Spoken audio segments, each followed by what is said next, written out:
In the glittering ballroom of Ashburn Hall, 1929, a masked ball hides a web of secrets.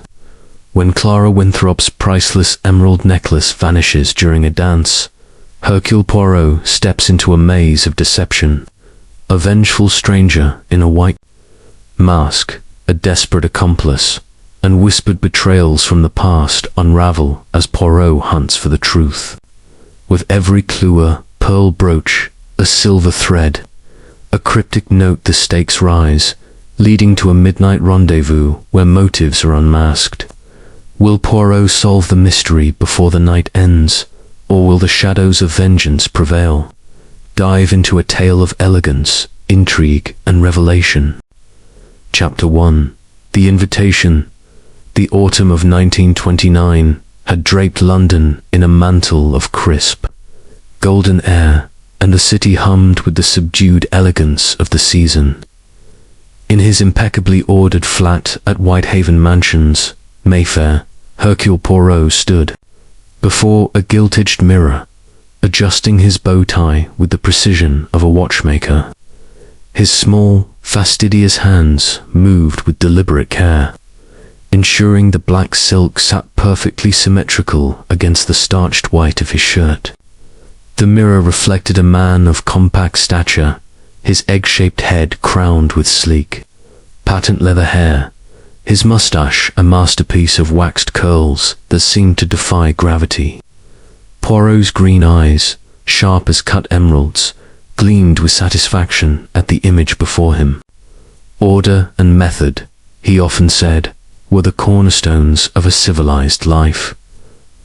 "George," he called, his voice carrying the faint lilt of his Belgian origins. "The post, if you please." His valet, George, a man of such unobtrusive efficiency that he seemed to glide rather than walk, appeared with a silver tray. Upon it lay a single cream-colored envelope, its surface embossed with a wax seal bearing the crest of the Earl of Ashburn.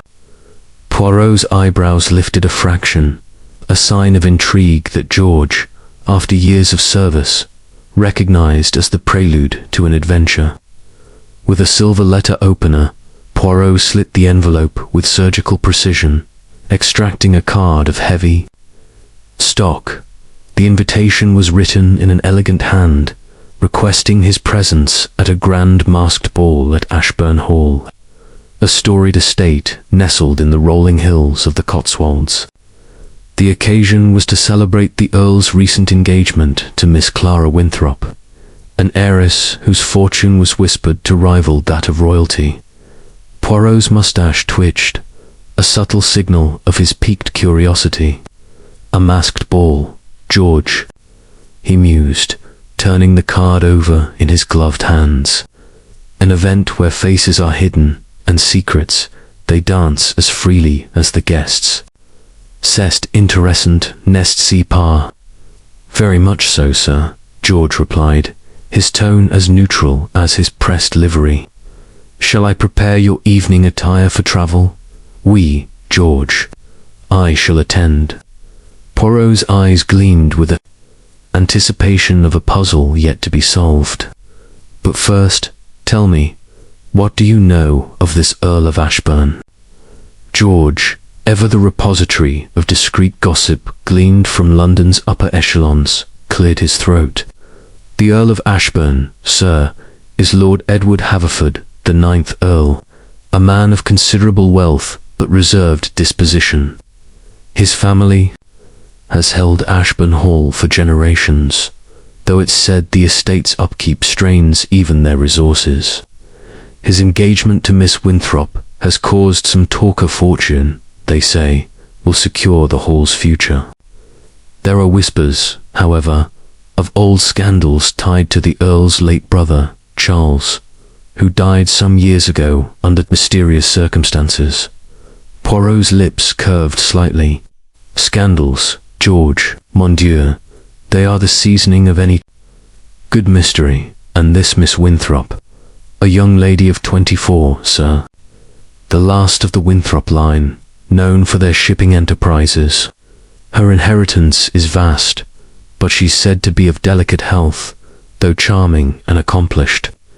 The engagement was announced only a fortnight ago, rather sudden by society's standards. Poirot nodded, his mind already weaving threads of possibility. An earl in need of funds, a wealthy heiress, a masked ball, and the shadow of a past scandal. Such ingredients promised more than mere revelry. Why, he wondered, had the Earl invited a detective to such an occasion? Was it a mere courtesy, or did Lord Haverford sense some undercurrent of trouble? Poirot's little grey cells, as he called them, stirred with anticipation. The following evening, Poirot boarded a first-class carriage bound for Gloucestershire. The train's rhythmic clatter soothed his orderly mind as he gazed out at the passing countryside, its fields burnished gold under the fading light. He carried with him a small leather case containing his evening attire, a tailored black suit, a domino mask of understated elegance, and his trusted silver-headed cane. In his pocket rested the invitation, its wax seal a reminder of the enigma awaiting him. As the train neared the Cotswolds, Poirot reviewed what he knew of Ashburn Hall. The estate was a Georgian masterpiece, its Palladian columns and sprawling grounds a testament to centuries of aristocratic pride. Yet George's mention of financial strain intrigued him. A man like the Earl, proud and reserved, would not lightly invite a detective unless necessity demanded it. Poirot's thoughts drifted to the masked ball itself. Masks, he reflected, were a double-edged sword. They concealed identity, yes, but they also emboldened the wearer to act without fear of recognition. A perfect setting for mischief, or worse. The train pulled into a small station, and Poirot alighted, his polished shoes crunching on the gravel platform. A chauffeur in livery awaited, ushering him into a sleek Rolls-Royce that bore the Ashburn crest. The drive to the hall wound through lanes framed by ancient oaks, their leaves rustling secrets in the evening breeze. As the car crested a hill, Ashburn Hall came into view, its stone facade aglow under the light of a harvest moon. Torches lined the drive, casting flickering shadows over carriages and motor cars, disgorging guests in a kaleidoscope of costumes, peacocks with iridescent feathers, jesters with jingling bells, Venetian courtiers in gilded masks. Poirot, in his simple black domino, felt a pang of satisfaction at his restraint. Extravagance, he believed, was the enemy of observation at the entrance. Lord Edward Haverford awaited, a tall man with a hawkish nose and eyes that seemed to carry the weight of unspoken burdens. His mask, a silver affair shaped like an eagle, did little to hide his unease. "Monsieur Poirot," he said, extending a hand, "your presence honors us. I trust your journey was pleasant." "Most pleasant, my lord," Poirot replied, his bow precise. "And may I offer my felicitations on your engagement?" The Earl's smile was tight. "Thank you. Allow me to present my fiancée, Miss Clara Winthrop." Clara emerged from the shadows, a vision in a gown of pale blue silk, her golden hair framed by a delicate silver mask adorned with sapphires. Her smile was radiant, yet Poirot's keen eyes detected a fleeting shadow in her expression, as though she carried a worry she dared not voice. "Monsieur Poirot," she said, her voice soft but clear, "I've heard of your remarkable talents. It's a delight to meet you." "The delight, mademoiselle, is mine," Poirot replied, noting the slight tremor in her hand as she extended it. "Delicate health," George had said.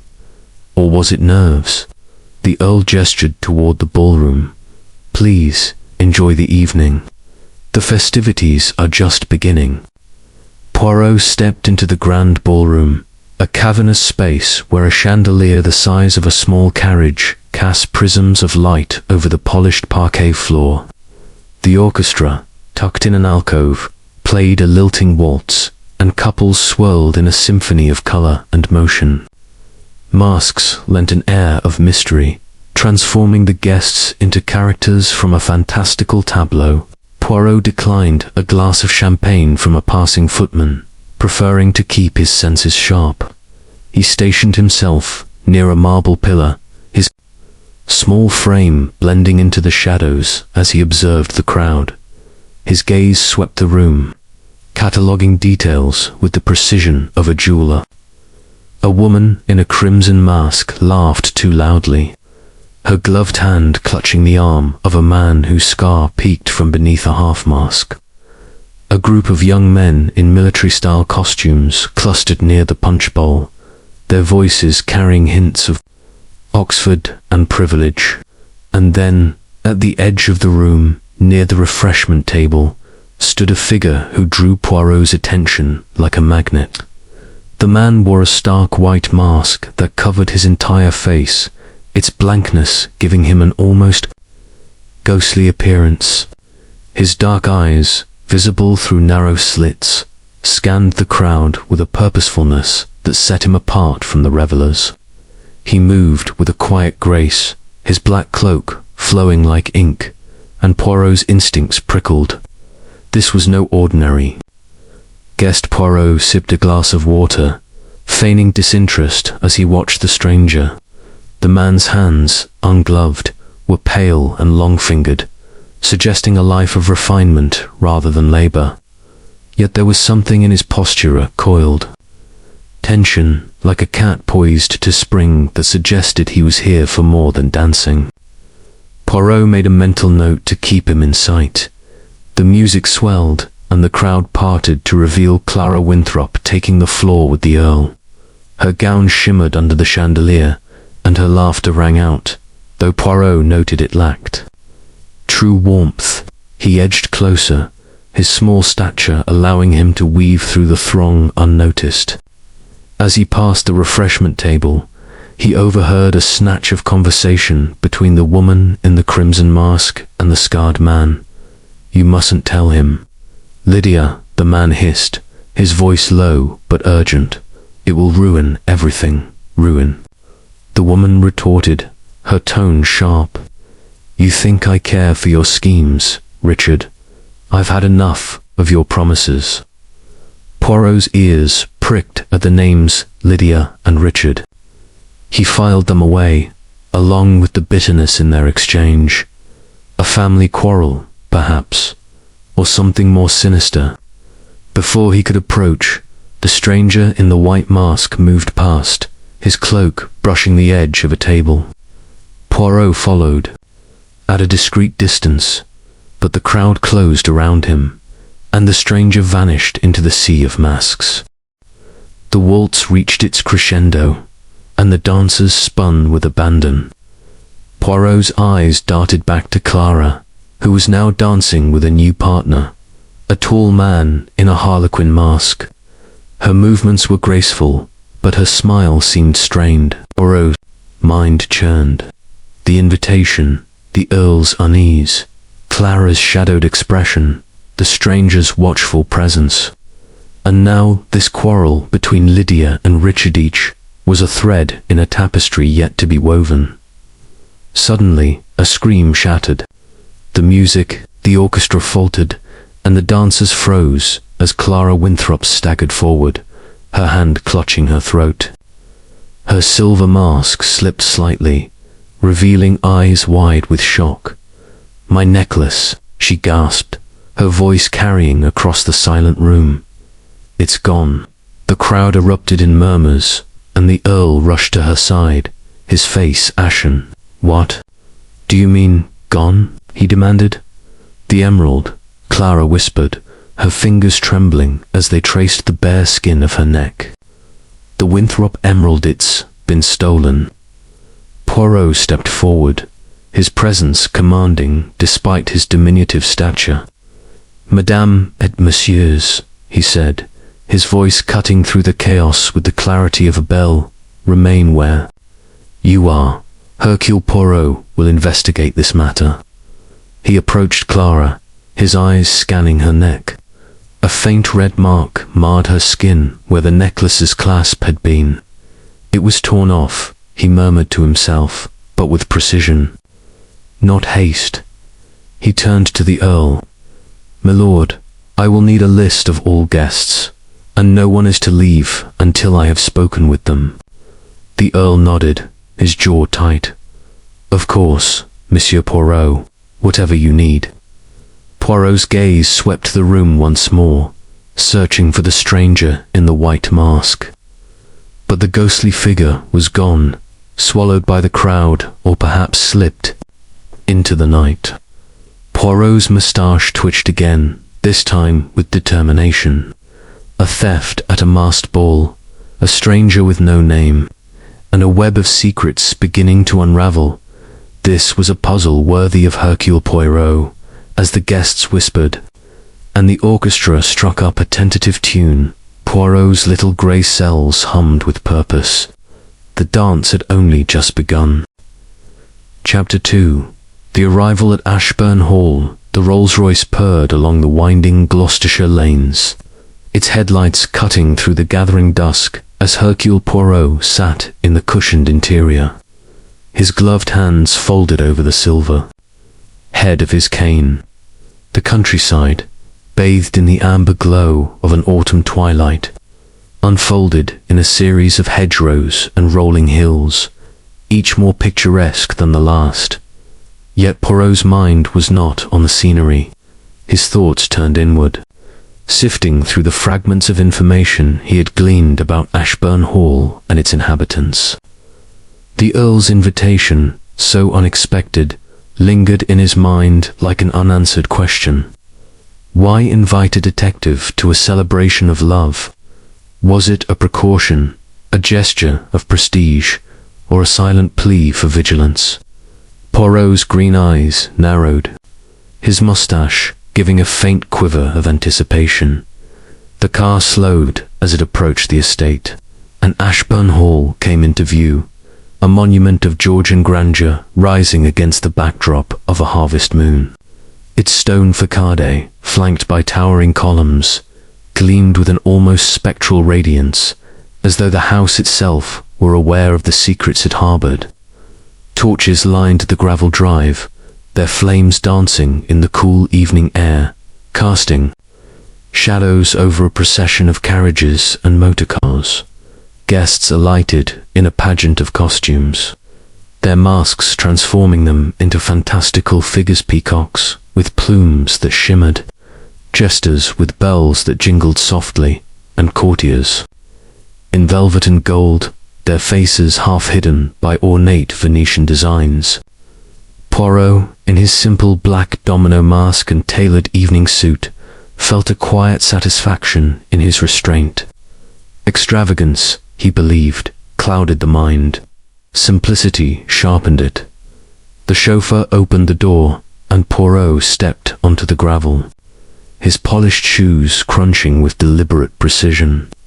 He paused, taking in the scene with the keenness of a hawk. The air carried the scent of wood smoke and roses, and the distant strains of an orchestra drifted from the hall, a promise of the elegance within. Yet there was something else, faint undercurrent of tension, like a note played slightly off-key. Poirot's instincts, honed by years of unraveling human mysteries, stirred. At the entrance, beneath a portico adorned with ivy, stood Lord Edward Haverford, the Earl of Ashburn. His tall frame was clad in a black tailcoat, his silver eagle mask accentuating the sharp angles of his face. His eyes, dark and searching, betrayed a flicker of unease as he greeted arriving guests. Beside him stood Miss Clara Winthrop, her slender figure draped in a gown of pale blue silk that shimmered like moonlight on water. Her silver mask, adorned with delicate sapphires, framed her golden hair and accentuated the porcelain pallor of her skin. Her smile was warm, yet Poirot noted a tightness at the corners of her mouth, a a subtle sign of strain that others might overlook. "Monsieur Poirot," the Earl said, extending a hand, his voice carrying the clipped precision of the aristocracy. "We are honored by your presence. I trust the journey was not too taxing." "Pardue to my lord," Poirot replied, his bow a model of continental courtesy. "The journey was most agreeable, and the sight of Ashburn Hall est magnifique." The Earl's smile was polite but fleeting. "You are kind. Allow me to introduce my fiancée, Miss Clara Winthrop." Clara stepped forward, her gloved hand extended. "Monsieur Poirot, I've heard so much of your remarkable talents. It's a pleasure to welcome you." "The pleasure, mademoiselle, is entirely mine," Poirot said, his eyes meeting hers. He noted the faint tremor in her fingers, the way her gaze darted briefly to the crowd before returning to him. "Delicate health," George had said, but Poirot suspected something more, a shadow of apprehension, perhaps fear. "A masked ball," he continued, "is a rare delight. I look forward to the mysteries it may reveal." Clara's laugh was soft, almost musical, but it lacked depth. "Mysteries, Monsieur Poirot. I hope only the pleasant kind." The Earl gestured toward the grand doors. "Please, do come in. The festivities await." Poirot entered the ballroom, a vast chamber where a chandelier of breathtaking proportions hung like a constellation, its crystal prisms scattering light across a polished parquet floor. The walls, adorned with gilt-framed portraits of Ashburn ancestors, seemed to watch the revelers with silent judgment. The orchestra, tucked into an alcove framed by velvet drapes, played a waltz that filled the air with a lilting grace. Couples swirled across the floor, their costumes a riot of color emerald greens, royal purples, and crimson reds, each mask a shield against recognition. Each movement a potential clue. Poirot declined a glass of champagne from a liveried footman, opting instead for a glass of sparkling water. He positioned himself near a marble pillar, its cool surface a contrast to the warmth of the room. From this vantage point, he could observe, without being observed, his small stature and unobtrusive mask rendering him nearly invisible. His eyes, however, missed nothing. He noted the young man in a harlequin costume who laughed too loudly, his gestures betraying a touch of nervousness. He saw a woman in a peacock mask adjust her feathers with a practiced elegance, her eyes scanning the room as though searching for someone. And then, near the refreshment table, laden with crystal bowls of punch and tiered platters of delicacies, he saw the stranger. The man stood apart, his stark white mask a jarring contrast to the vibrant hues around him. It covered his entire face, leaving only his eyes visible, dark, intense, and watchful. His black cloak flowed like liquid shadow, and his movements were deliberate, almost predatory. He did not mingle, did not partake of the refreshments, but stood with a stillness that suggested purpose. Poirot's pulse quickened. This was no ordinary guest, no mere reveler caught up in the gaiety of the evening. This was a man with a mission. Poirot sipped his water, his gaze never leaving the stranger. The man's hands, ungloved and pale, moved with a grace that suggested refinement. Yet there was a tension in his posture, a readiness that spoke of calculation. As the stranger turned, his eyes met Poirot's for a fleeting moment, and Poirot felt a jolt of recognition, not of the man himself, but of the type. A hunter, perhaps, or one hunted. The stranger turned away, melting into the crowd, and Poirot made a mental note to track him later. The waltz ended, and the dancers paused, their laughter and chatter filling the air. Poirot moved closer to the refreshment table, his ears attuned to the snippets of conversation around him. A A woman in a crimson mask, her voice sharp with indignation, spoke to a man whose half-mask revealed a scar across his cheek. "A fool, Richard," she hissed, her words barely audible over the hum of the crowd. "If you think you can keep this from him, you're mistaken." "Lydia, please," the man replied, his tone urgent. "This isn't the place. You'll ruin everything." Poirot's interest sharpened. Lydia and Richard, names to remember. Their exchange, fraught with tension, suggested a secret, perhaps. One tied to the Earl or Clara. He edged closer, but the couple moved away, their voices lost in the din. He turned his attention back to the ballroom, searching for the stranger in the white mask, but the man had vanished, as though the crowd had swallowed him whole. The orchestra struck up a new tune, a lively foxtrot, and the floor filled once more. Clara took the floor with the Earl, her blue gown a beacon of light amid the swirling colors.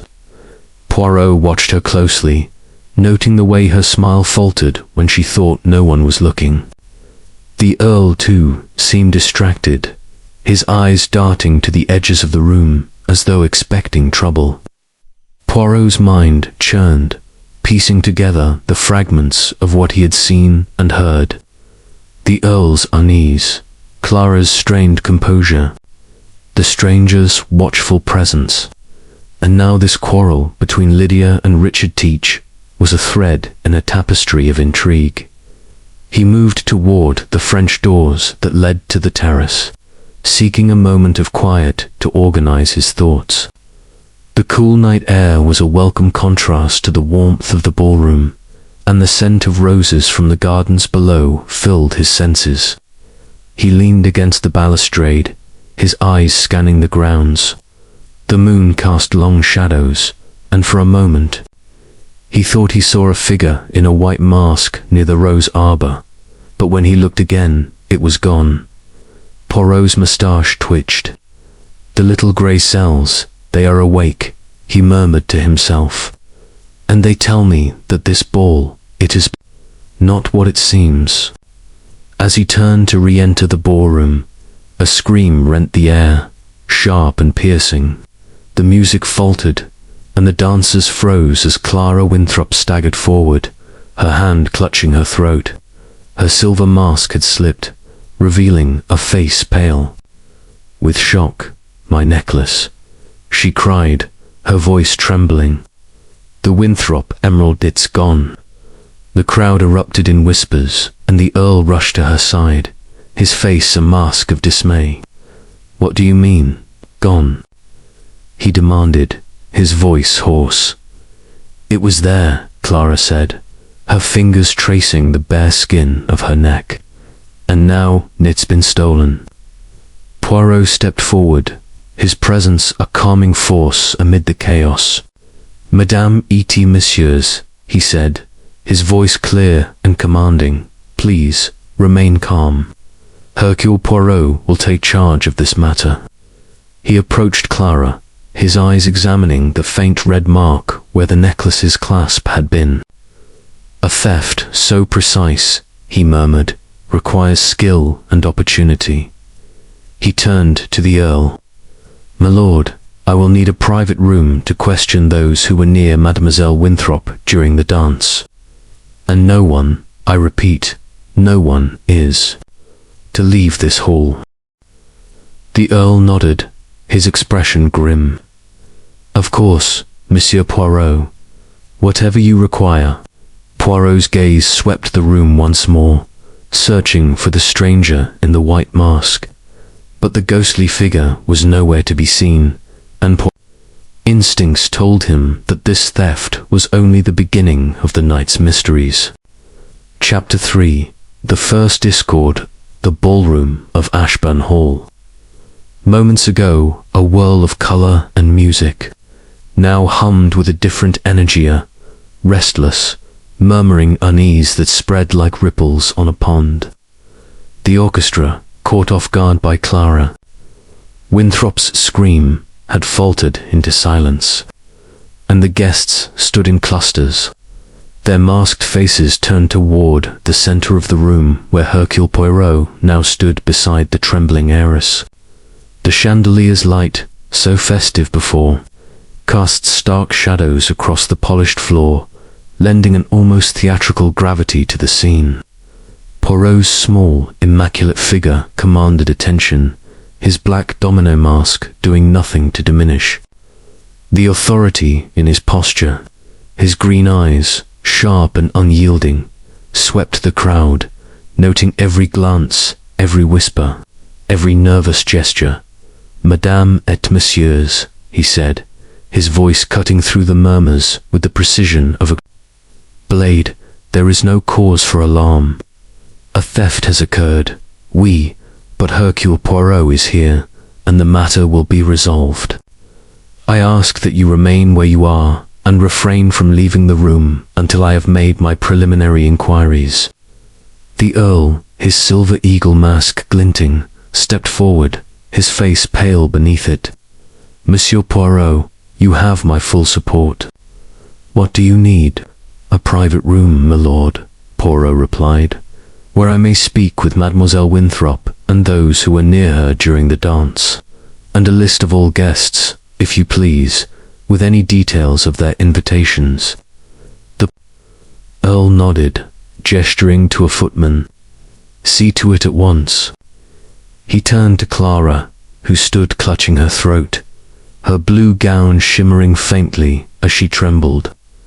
"My dear, are you all right?" Clara's lips parted, but no words came at first. She drew a shaky breath, her eyes darting to the crowd before, meeting Poirot's eye. "I don't know how it happened," she said, her voice barely above a whisper. "One moment, the necklace was there, and then—" She trailed off, her fingers tracing the red mark on her neck where the emerald pendant had rested. Poirot leaned closer, his gaze fixed on the mark. It was faint but distinct, a slight abrasion. That suggested force, yet not the clumsy tug of an amateur. "Mademoiselle," he said gently, "you felt nothing. No touch, no pull." Clara shook her head, her silver mask now in her hand, revealing a face pale with shock but composed. "Nothing, Monsieur Poirot. I was dancing, first with Edward, then with another gentleman, a man in a harlequin mask. The music, the crowd, it was all so overwhelming." Poirot's moustache twitched. "Overwhelming, oui, but not so much that a thief could work unnoticed. The hand that took your necklace was skilled, mademoiselle, and bold." He turned to the Earl. "Who was this harlequin, my lord? Do you know him?" The Earl frowned, his eyes scanning the room. "I'm not certain. The masks make it difficult, but I'll find out." Poirot nodded, his mind already cataloguing the details. A skilled thief, a crowded dance, a necklace of immense value. Each fact was a piece of the puzzle, but the picture remained elusive. His thoughts returned to the stranger in the white mask, the ghostly figure who had vanished moments before the scream. Was he the thief, or merely a witness to something greater? Poirot's little grey cells hummed with possibility. The Earl led Poirot and Clara to a small anteroom off the ballroom, its walls lined with books and its air heavy with the scent of leather and wax.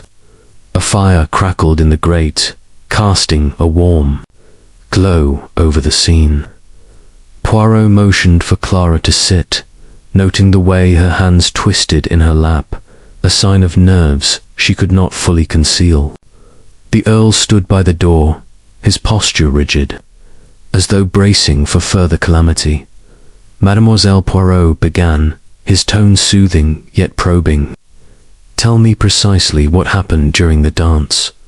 Every detail, no matter how small." Clara's eyes flickered with uncertainty, but she nodded. "I was dancing with Edward for the waltz.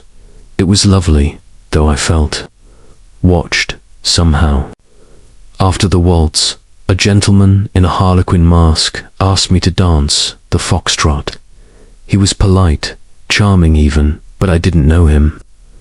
We danced for perhaps a minute before the music stopped, and then I felt it, the necklace was gone. Poirot's eyes narrowed.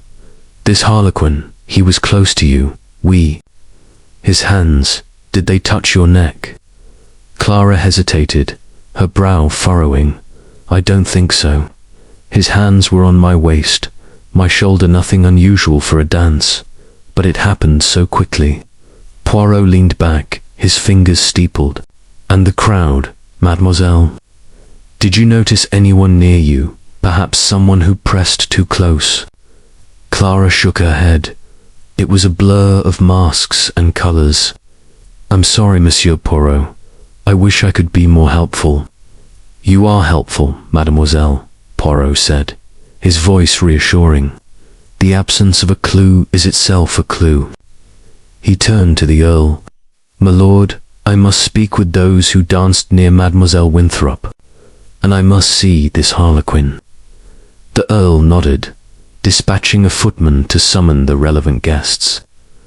As they waited, Poirot's gaze wandered to the window, where the moonlight illuminated the gardens beyond.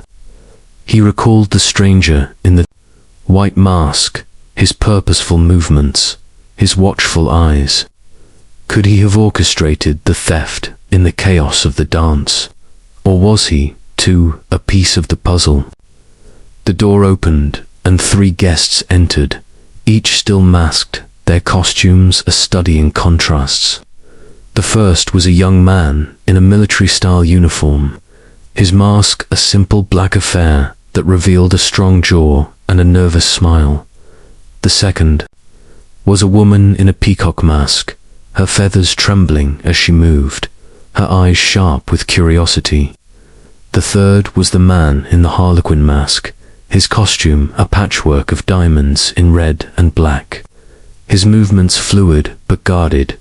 Poirot rose, his demeanor calm but commanding. Merci, Mies, Amos, for your cooperation. I am Hercule Poirot, and I investigate the theft of Mademoiselle Winthrop's necklace.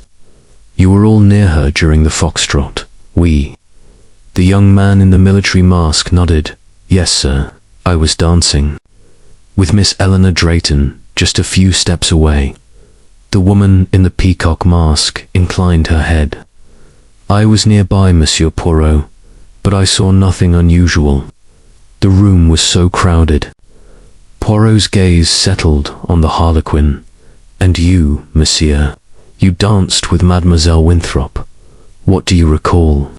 The harlequin's voice was smooth and confident. I'm afraid I noticed nothing, Monsieur Poirot. Miss Winthrop and I were dancing, but I assure you, my hands never went near her necklace. Poirot's eyes gleamed. Your hands, perhaps not, monsieur, but the thief was clever.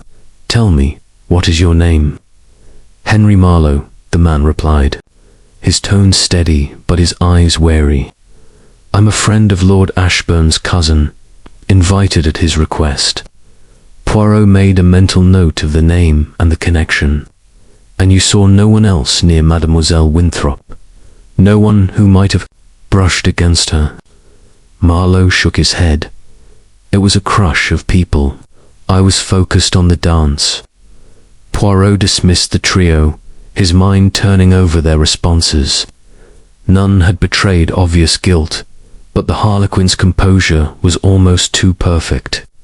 He returned to the ballroom, where the orchestra had resumed playing, a tentative attempt to restore the evening's gaiety. The guests, though subdued, began to dance again, their masks hiding their thoughts as effectively as their faces. Poirot moved to the edge of the room, near the refreshment table, where he had last seen the stranger in the white mask. The man was still absent, and Poirot's instincts prickled. He approached a footman, inquiring discreetly about the guest list. A man in a white mask, monsieur, full-faced, with a black cloak.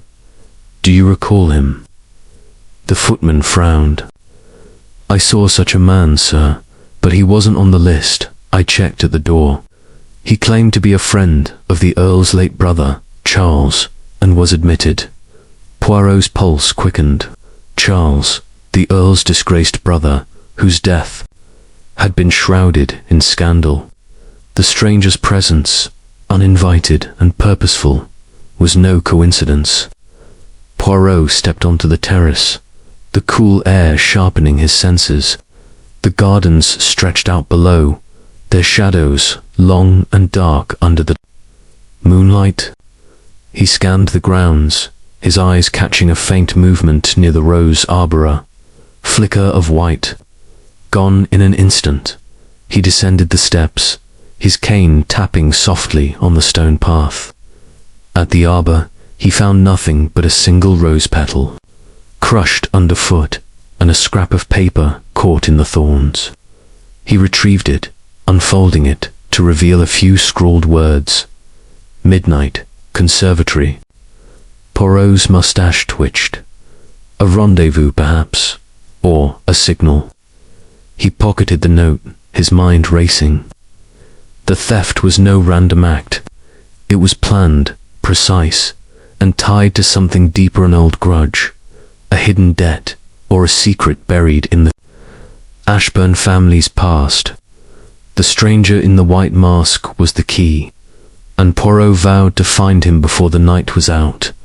As the music swelled behind him, Poirot returned to the ballroom, his little grey cells alight with the thrill of the chase. The discord had begun, and Hercule Poirot would not rest until the melody of truth was restored. Chapter 4. The Missing Emerald. The ballroom of Ashburn Hall, though revived by the tentative strains of the orchestra, carried a muted air, as if the theft of Clara Winthrop's emerald necklace had dimmed its luster. The guests, their masks still in place, moved with a cautious grace, their laughter subdued, their glances darting toward Hercule Poirot as he stood near the center of the room, his compact figure radiating quiet authority. The chandelier's prisms cast fractured light across his black domino mask, and his green eyes, sharp as polished jade, scanned the crowd with unrelenting focus. The scream that had shattered the evening's gaiety lingered in the air, an echo of disruption that Poirot knew was but the prelude to a deeper mystery. Clara Winthrop, now seated in a velvet-upholstered chair near the edge of the ballroom, was surrounded by a small knot of concerned guests. Her pale blue gown shimmered faintly, but her face, unmasked, was a study in controlled distress. The Earl, Lord Edward Haverford, stood beside her, his silver eagle mask removed, revealing a countenance taut with worry. His hands clenched and unclenched, betraying a restlessness that Poirot noted with interest. The theft of the Winthrop emerald, a jewel said to be worth a king's ransom, was no mere loss of wealth. It was a blow to the family's honor, a public affront on the night of their celebrated engagement. Poirot approached Clara, his steps measured, his cane tapping softly on the parquet floor. "Mademoiselle," he said, his voice gentle but firm, "permit me to examine your neck once more. The mark, it may tell us something." Clara tilted her head, exposing the delicate skin where the necklace had rested. Poirot leaned closer, his eyes narrowing as he studied the faint red abrasion left by the clasp. It was not the ragged tear of a hasty theft, but a precise mark, as though the clasp had been unhooked with care and speed. "C'est curieux," he murmured. The thief, he was no amateur. This was done with finesse, in the midst of a dance, no less. He straightened, turning to the Earl. "My lord, the necklace, it is of great value, oui. But is there more to it? A history, perhaps, that might inspire such a bold act?" The Earl's jaw tightened, and he hesitated before answering. "The Winthrop emerald is an heirloom, passed down through Clara's family for generations. It's priceless, not only for its worth, but for its significance. Clara's father entrusted it to her before his death and its loss. He trailed off, glancing at his fiancée with a mix of guilt and concern. Clara's eyes glistened, but she held her composure. "It was my mother's, and her mother's before her," she said softly. "It's more than a jewel, it's piece of my family. To lose it like this, in front of everyone." Poirot nodded, his expression sympathetic but his mind racing. A family heirloom, a public theft, and a room full of masked strangers, one of whom, he was certain, held the key to the crime. His thoughts returned to the stranger in the white mask, whose ghostly presence had haunted the edges of the ballroom. The man's absence, now, after the theft, was as telling as his earlier vigilance. Poirot's little grey cells churned, weaving connections between the note he had found in the Rose Arbor midnight conservatory and the events unfolding before him. He turned to the crowd, raising a hand for silence. "Madame, et messieurs," he announced, his voice carrying the weight of command. "The theft of Mademoiselle Winthrop's necklace is a serious matter, but it will be resolved. I ask that those who danced near her during the foxtrot remain for questioning. All others, please resume your enjoyment, but do not leave the hall." The guests murmured, some with relief, others with curiosity, as the orchestra struck up a slow gavotte. Poirot signaled to a footman, who ushered a small group of dancers to the anteroom, where he had earlier questioned Clara. Among them were Henry Marlowe, the harlequin who had danced with Clara, the young man in the military mask, and the woman in the peacock mask. Poirot also requested the presence of Lydia Harwood and Richard, the siblings, whose heated exchange he had overheard near the refreshment table.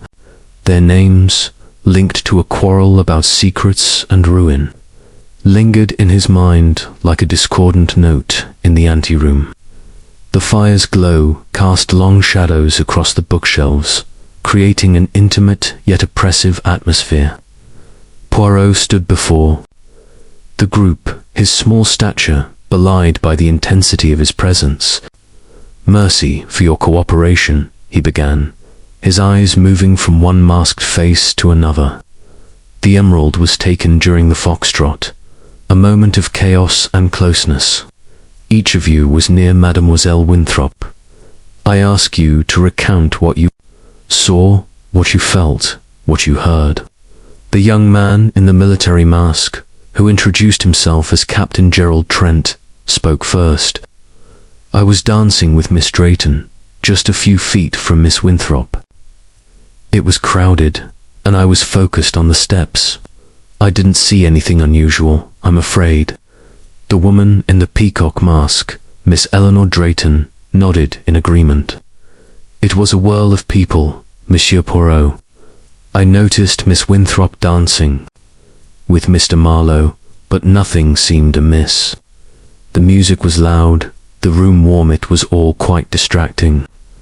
Poirot's gaze settled on Henry Marlowe, whose harlequin costume seemed almost mocking in its brightness. "And you, Monsieur Marlowe? You were closest to Mademoiselle Winthrop. Surely you noticed something." Marlowe's lips curved in a faint smile, his eyes steady behind his mask.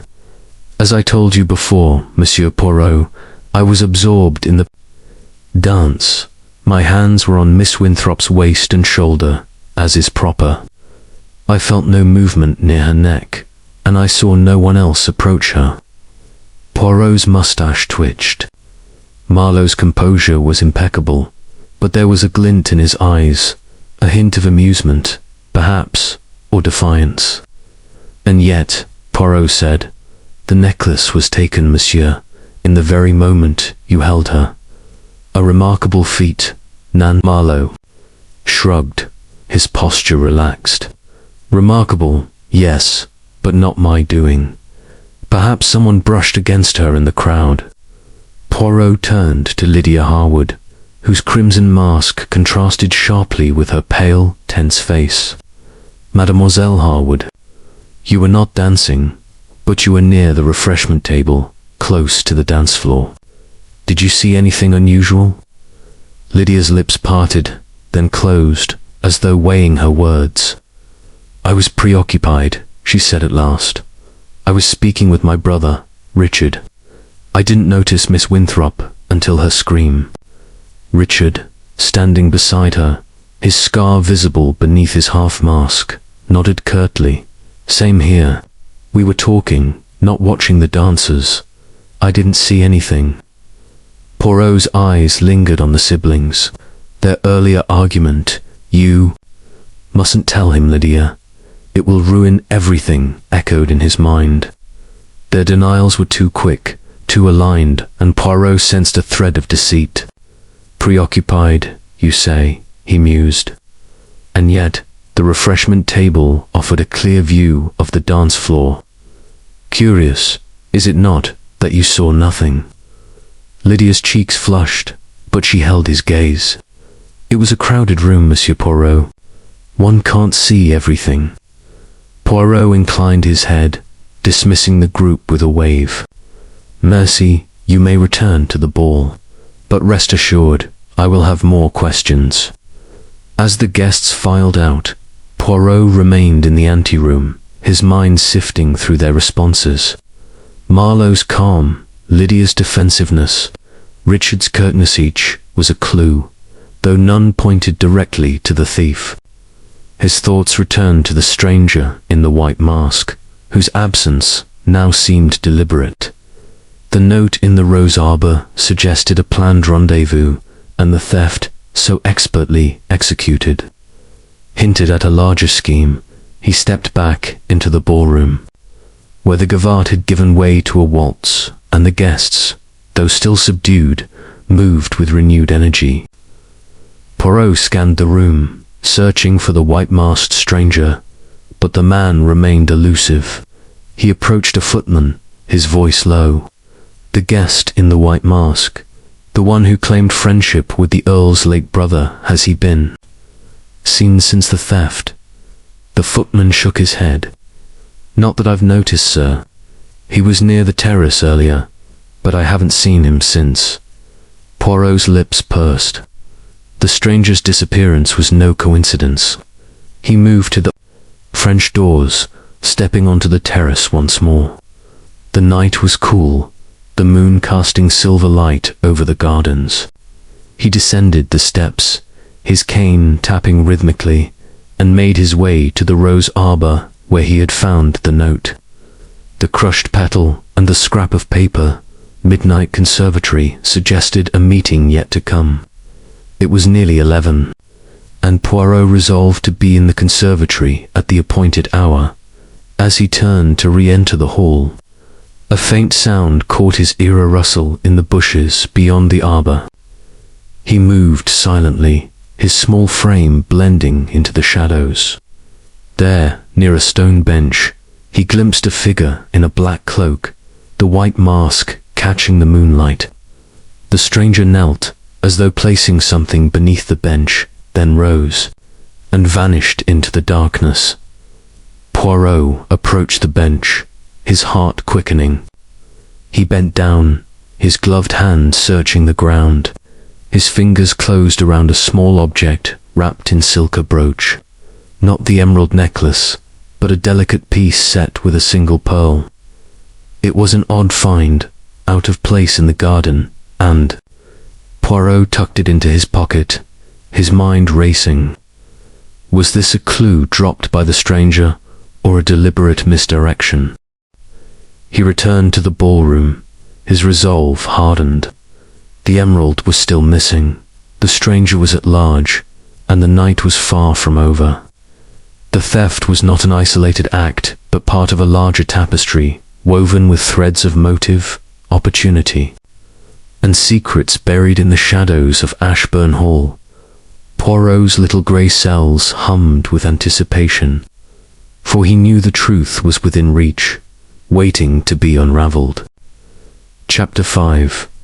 The hidden motive. The anteroom of Ashburn Hall, with its leather-bound books and flickering firelight, seemed to close in around Hercule Poirot as he stood alone, his mind a whirl of deductions.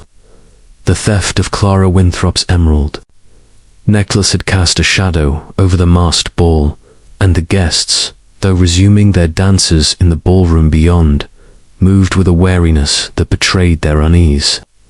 Poirot's small, immaculate figure stood in stark contrast to the opulence of his surroundings, his black domino mask a simple shield that left his piercing green eyes free to observe, to dissect, to unravel.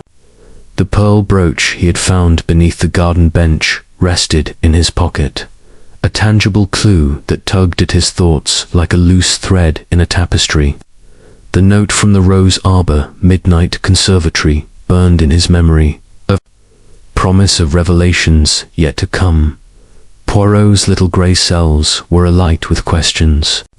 The stranger in the white mask, whose ghostly presence had haunted the evening, was central to the mystery, yet his motives remained elusive.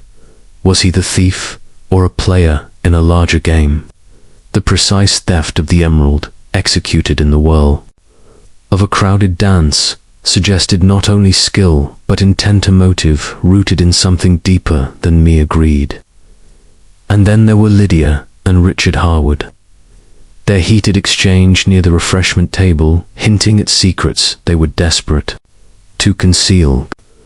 Poirot's moustache twitched as he considered the threads connecting these figures, the Earl's unease, Clara's strained composure, and the shadow of Charles Ashburn, the Earl's late brother, whose scandalous past seemed to linger over the whole like a spectre. Determined to probe further, Poirot requested a private audience with Lord Edward Haverford and Clara Winthrop. The Earl, his silver eagle mask now discarded, led the way to the library, a grand room where oak shelves groaned under the weight of ancient tomes. The air was heavy with the scent of polished wood and old paper, and a chandelier cast a soft glow over a mahogany table. Clara, still in her pale blue gown, sat with her hands clasped tightly, her unmasked face revealing a fragility that belied her earlier poise. The Earl stood by a window, his tall frame silhouetted against the moonlight, his expression one of barely concealed agitation. "Monsieur Poirot," the Earl began, his voice strained, "this theft is a catastrophe. The Winthrop emerald is not just a jewel, it's a symbol of Clara's heritage. Its loss, on this night of all nights, is a humiliation." Clara's eyes glistened, but she spoke with quiet resolve. "It's more than that, Edward. It's as if someone wanted to strike at me, at us, in the most public way possible." Poirot nodded, his gaze moving between them. "Precisement, mademoiselle. The theft was not random, it was a deliberate act, planned with care. I must know more about this emerald and those who might covet it. Tell me, who among your circle might bear you ill will?" Clara hesitated, her fingers tightening in her lap.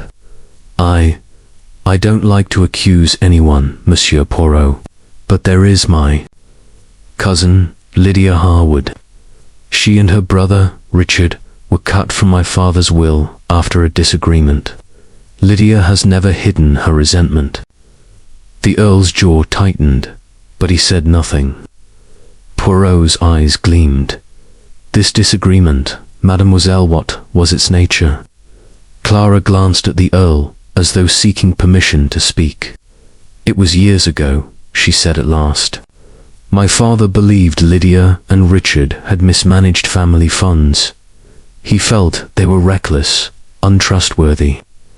When he revised his will, he left everything to me. Lydia was furious. She felt entitled to a share, as my mother's cousin. Richard, too, was bitter, though he's quieter about it." Poirot's mind seized on this. The argument he had overheard between Lydia and Richard. "You mustn't Tell him, Lydia, it will ruin everything. Took on new significance. Was their resentment strong enough to drive them to theft? Or was there another layer to their discontent? He turned to the Earl. My lord, you know the Harwoods. Do you believe them capable of such an act? The Earl's expression darkened. Lydia is impulsive, prone to grudges. Richard is more reserved, but I've never trusted him. He's always seemed calculating. But theft, in such a brazen manner, I can't say. Poirot's fingers tapped lightly on his cane. And the stranger in the white mask, my lord.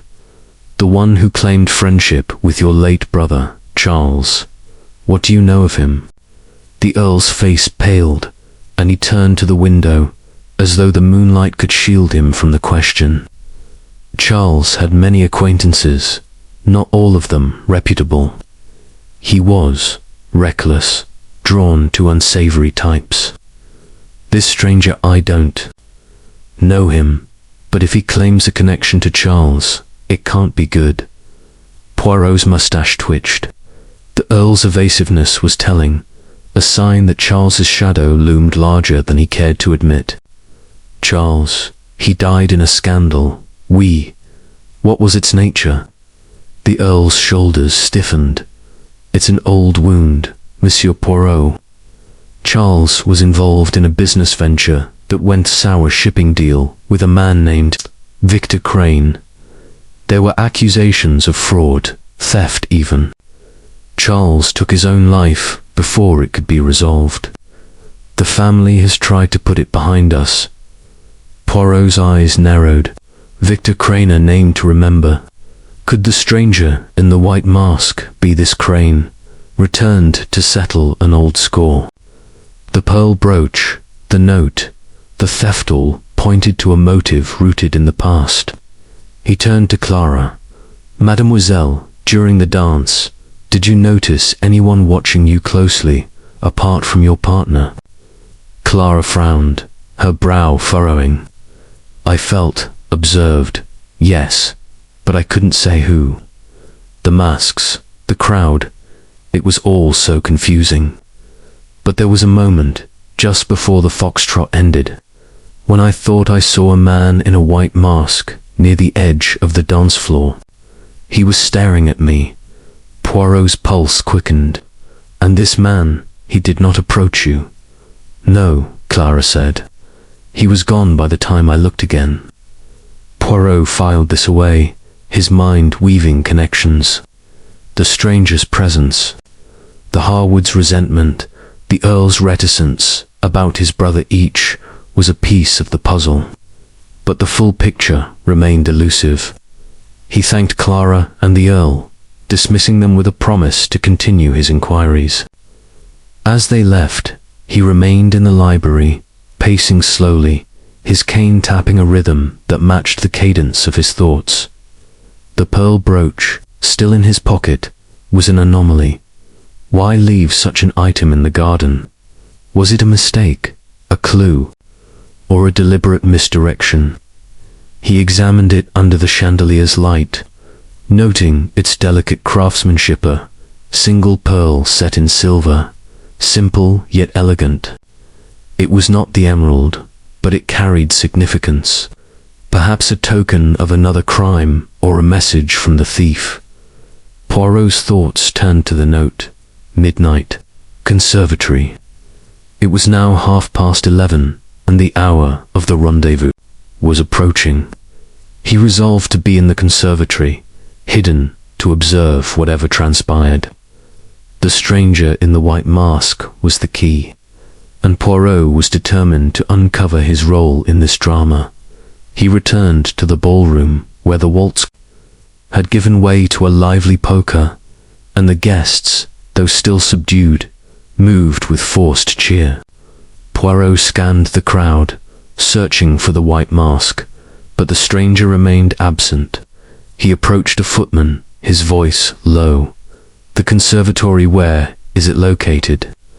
The footman pointed to a corridor off the ballroom. "Through there." "Sir, past the portrait gallery. It's a glass-walled room at the back of the house. Poirot nodded, his mind already mapping his approach. He moved through the crowd, his small frame slipping unnoticed past swirling dancers and chattering guests. The corridor was dimly lit, its walls lined with stern-faced portraits of Ashburn ancestors, their eyes seeming to follow him as he passed. The conservatory loomed ahead, its glass walls reflecting the moonlight like a beacon. He paused at the threshold, his senses alert. The air inside was warm, heavy with the scent of orchids and damp earth. Potted palms and ferns created a jungle of shadows, and the glass roof revealed a sky studded with stars. Poirot stepped inside, his cane silent on the tiled floor, and concealed himself behind a large fern, its fronds shielding him from view. As the clock in the hall struck midnight, a figure entered, a man in a black cloak, his white mask stark. Against the darkness, Poirot's heart quickened. The stranger moved to the center of the room, his movements deliberate, as though expecting someone. Moments later, another figure appeared, Richard Harwood, his scar visible beneath his half-mask, his posture tense. "You have it?" the stranger asked, his voice low but clear. Richard nodded, patting his pocket. "It's safe, but we must be careful. The Earl suspects something, and that detective he's sniffing around." The stranger's eyes narrowed. "He's a problem, but not insurmountable. Stick to the plan, and we'll be free of this place by dawn." Poirot's breath caught the necklace. Was it in Richard's pocket? Before he could move, a twig snapped outside, and the men froze. The stranger hissed, "Someone's here," and both fled, their footsteps fading into the night. Poirot emerged from his hiding place, his mind racing. The conversation confirmed his suspicions. The theft was part of a larger scheme, and Richard was involved, but the stranger's role remained unclear. Was he the mastermind, or a partner in crime? And what was their plan? Poirot stepped outside, scanning the gardens, but the men had vanished into the shadows. He returned to the conservatory, examining the spot where they had stood. A faint glint caught his eye, single silver thread, caught on a fern's edge, likely from the stranger's cloak. It was a small clue, but Poirot knew that even the smallest thread could unravel a mystery. He pocketed it, his resolve hardened. The emerald was still missing. The stranger and Richard were conspiring, and the motive, though hidden, was beginning to take shape as he made his way back to the ballroom. The music swelled, a false veneer of festivity over a night fraught with secrets. Poirot's little grey cells hummed with purpose. The hidden motive was within reach, and he would not rest until he had brought it to light. Chapter 6. The Stranger's Shadow. The conservatory of Ashburn Hall, with its glass walls and tangled greenery, lay silent in the aftermath of the clandestine meeting Hercule Poirot had witnessed. The air, thick with the scent of orchids and damp earth, seemed to hold its breath, as though reluctant to betray the secrets that had just unfolded. Poirot stood alone, his small, immaculate figure a stark contrast to the lush chaos of the potted palms and ferns. The silver thread he had found, now tucked carefully into his pocket alongside the pearl brooch, was a tangible link to the stranger in the white mask, a man whose shadow loomed ever larger over the mystery of the stolen emerald. The note from the Rose Arbor Midnight Conservatory had led him here, and the overheard conversation between the stranger and Richard Harwood had confirmed his suspicions. The theft of Clara Winthrop's necklace was no isolated act, but part of a calculated scheme. Poirot's green eyes, sharp behind his black domino mask, gleamed with the intensity of a predator closing in on its quarry. The stranger's words, "Stick to the plan, and we'll be free of this place," by dawn echoed in his mind. A tantalizing clue to a motive that remained tantalizingly out of reach. Richard's involvement, his nervous pat of his pocket, suggested he held the emerald, or at least knew its whereabouts. But the stranger, with his ghostly white mask and commanding presence, was the linchpin. Who was he, and what drove him to orchestrate such a bold theft in the midst of a masked ball? Poirot's little grey cells hummed with the thrill of the chase, each fragment of evidence, the note, the brooch, the thread, the overheard words, a piece of a puzzle that was beginning to take shape. He stepped out of the conservatory, the cool night air a sharp contrast to the humid warmth within. The gardens stretched before him, bathed in moonlight that cast long, inky shadows across the manicured lawns.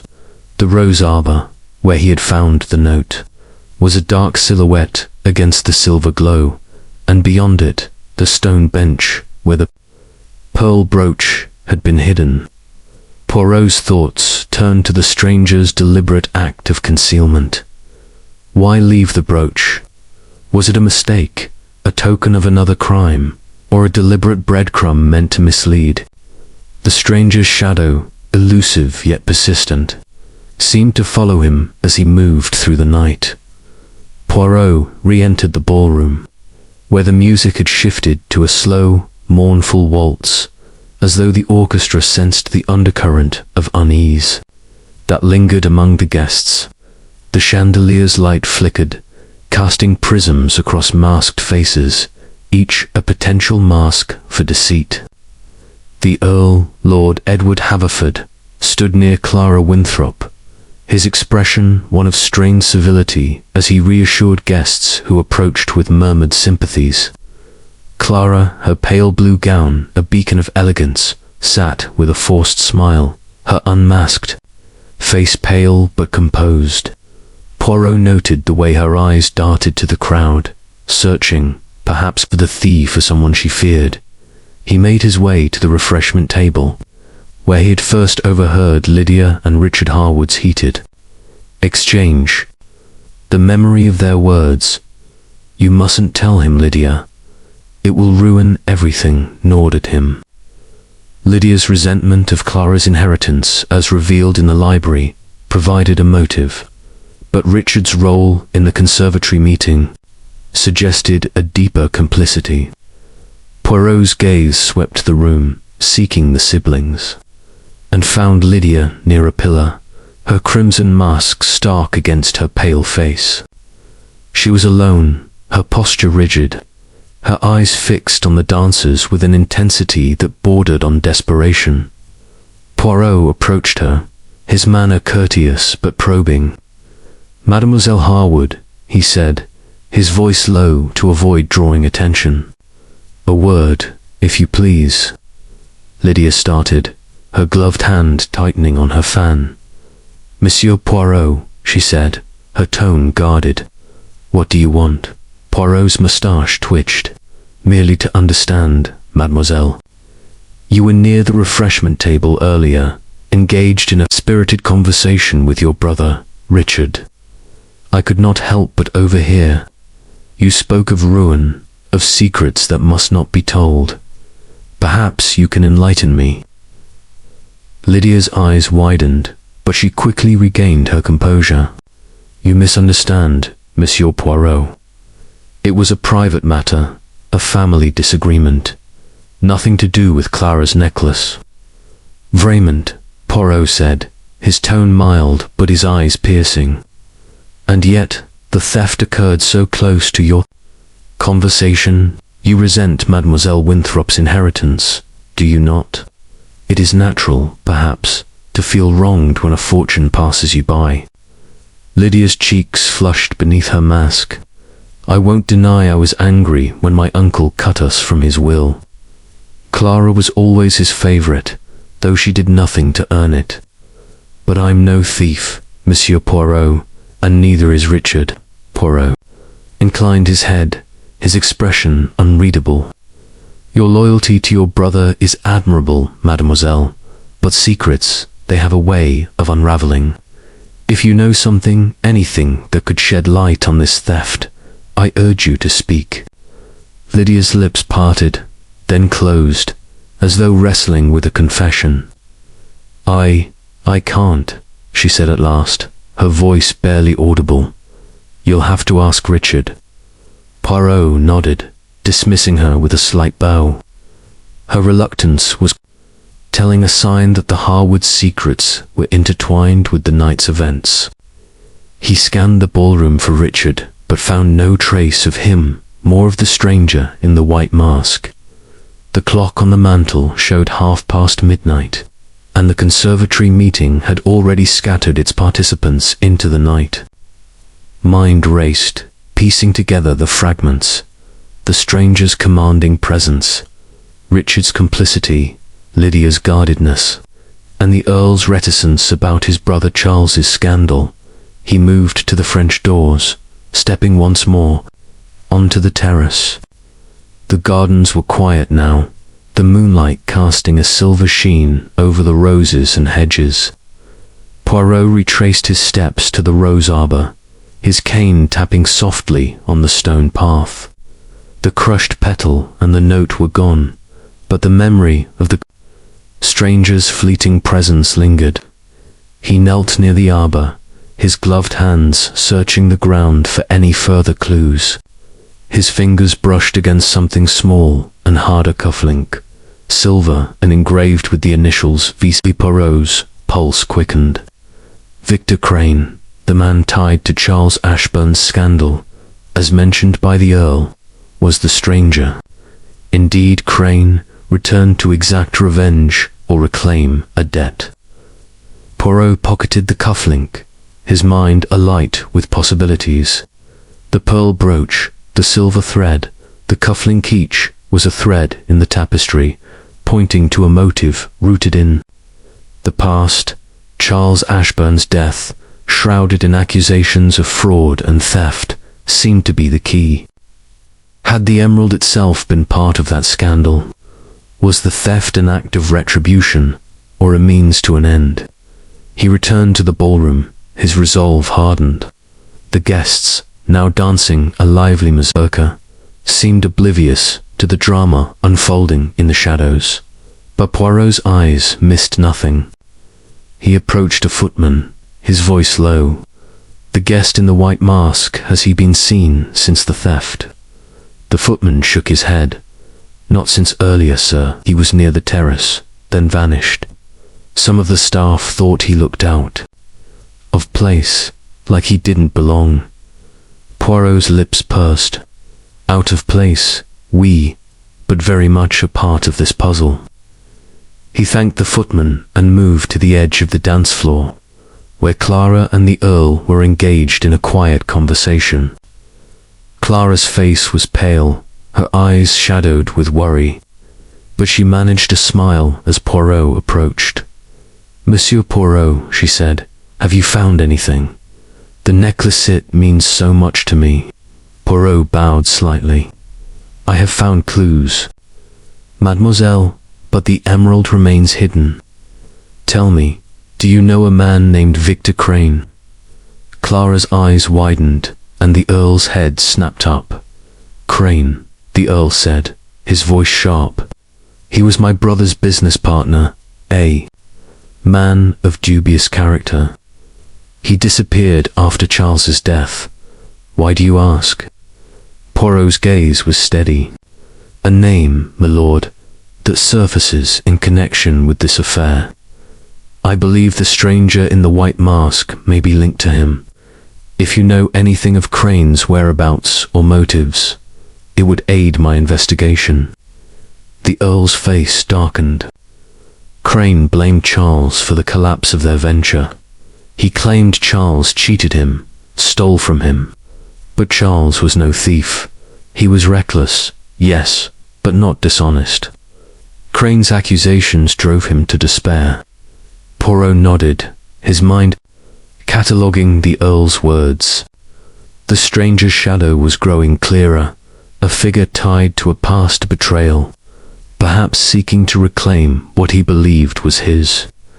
The emerald, the theft, the rendezvous in the conservatorial pointed to a vendetta that had simmered for years. The music swelled. Poirot stepped back, his thoughts racing. The stranger's shadow stretched across Ashburn Hall, and Poirot was determined to bring it into the light. The night was far from over, and the truth, like the emerald, was waiting to be found. Chapter 7. The Midnight Meeting. The conservatory of Ashburn Hall, with its glass walls shimmering under the moonlight, was a world apart from the glittering ballroom. The air within was heavy with the scent of damp earth and blooming orchids, a humid sanctuary where shadows danced among the ferns and palms. Hercule Poirot, concealed behind a curtain of broad fronds, stood motionless, his small frame blending into the darkness. His black domino mask, though simple, felt superfluous in this clandestine setting, but his green eyes, sharp and unyielding, missed nothing. The clock in the hall had struck midnight moments ago, and the note from the rose arbor, midnight conservatory, had drawn him here. A silent hunter awaiting his quarry. The conversation he had overheard minutes earlier between the stranger in the white mask and Richard Harwood echoed in his mind. "You have it?" the stranger had asked, and Richard's nod, his hand patting his pocket, had suggested the emerald necklace was near. Their talk of a plan, of being free of this place by dawn, hinted at a scheme far grander than a mere theft. Little grey cells buzzed with anticipation, piecing together the fragments, the pearl brooch, the silver thread, the cufflink marked VC, and the Earl's revelation about Victor Crane, the man tied to Charles Ashburn's scandalous past. The stranger's shadow loomed larger with each clue, and Poirot was determined to unmask him. The conservatory door creaked open, and the stranger entered, his white mask stark against his black cloak, which flowed like ink in the moonlight. His movements were deliberate, his posture alert, as though he sensed the weight of unseen eyes. Poirot held his breath, his cane gripped tightly, its silver head cool against his gloved hand. The stranger paused near a wrought-iron bench, his eyes scanning the shadows, and Poirot noted the tension in his frame, a man expecting company, or perhaps betrayal. Moments later, another figure slipped into the conservatory, Richard Harwood, his scar visible beneath his half-mask, his steps hesitant yet purposeful. He glanced over his shoulder, ensuring they were alone, then approached the stranger. "You're late," he whispered, his voice taut with nerves. The stranger's tone was low, commanding. "You have it?" Richard nodded, his hand moving too. His jacket pocket. "It's here. But this is madness, Crane." Poirot sniffing around, and the Earl's on edge. "If we're caught quiet, the stranger Crane," Poirot noted, with a thrill of confirmation, hissed. "The detective is a nuisance, but he's no match for us. Did you secure the buyer?" Richard's shoulders slumped. "Yes, but he's demanding proof it's the real emerald. And Lydia, she's losing her nerve. She almost told Poirot everything." Crane's eyes narrowed behind his mask. "Your sister is a liability. Keep her in line, or we all pay the price. The emerald's not just a jewel, it's our ticket out of this mess. Charles took everything from me, and I'll have my due." Poirot's pulse quickened. The mention of Charles Ashburn confirmed the stranger's identity as Victor Crane, the man wronged in a scandal years ago. The emerald, it seemed, was more than a family heirloom. It was a symbol of a debt unpaid, a grievance nursed through time. But what was their plan? A sale, certainly, but to whom? And why such urgency? Before Poirot could move closer, a twig snapped outside the conservatory, sharp in the stillness. Crane's head whipped toward the sound, his hand darting to his cloak as though reaching for a weapon. "Who's there?" he growled. Richard froze, his eyes wide. "We're being watched," he whispered, his voice trembling. Crane gestured. Sharply, "Go now. Meet me at the old gatehouse at 3. Bring the emerald." Richard hesitated, then bolted through a side door, his footsteps fading into the night. Crane lingered a moment, his gaze sweeping the conservatory and Poirot. Pressed himself deeper into the shadows, his heart pounding. The stranger's eyes, dark and piercing through the slits of his mask, seemed to linger on the fern where Poirot hid, but after a tense moment, he turned and slipped out into the gardens. His cloak a fleeting shadow against the glass, Poirot emerged, his mind racing. The meeting had revealed much. Victor Crane was the mastermind, Richard his reluctant accomplice, and the emerald a prize tied to an old vendetta. Lydia's near confession to Poirot suggested she was a weak link, torn between loyalty to her brother and fear of exposure. But the buyer, who was he, and why the need for proof? And what was the significance of the old gatehouse at 3 o'clock? Poirot stepped outside, the cool night air sharpening his senses. The gardens were silent, the moonlight casting long shadows across the lawns. He moved swiftly to the spot where the twig had snapped, his eyes scanning the ground. There, among the gravel, he found a small, crumpled handkerchief, embroidered with the initials E. Eleanor Drayton, the woman in the peacock mask who had danced near Clara during the foxtrot. Had she been eavesdropping, or was her presence a coincidence? Poirot tucked the handkerchief into his pocket, alongside the brooch, thread, and cufflink, each clue a thread in the tapestry of deceit. He returned to the ballroom, where the music had shifted to a lively polka. The guests forced gaiety, a thin veneer over their unease. Clara Winthrop sat near the Earl, her face pale but composed, her eyes following Poirot as he approached. The Earl, his expression grim, rose to meet him. "Monsieur Poirot, any progress?" he asked, his voice low.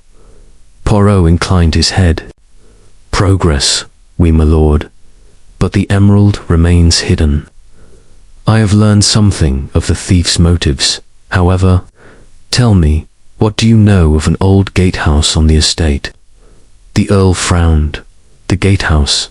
It's a ruin, abandoned since my father's time. Why do you ask?"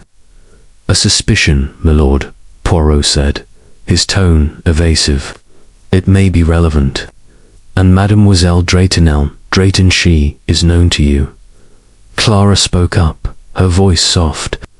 "Eleanor is a friend, Monsieur Poirot. She's been a guest here often. Why do you mention her?" Poirot's eyes gleamed. "A detail, mademoiselle, nothing more. I must confirm all possibilities." He excused himself, his mind turning to Eleanor Drayton.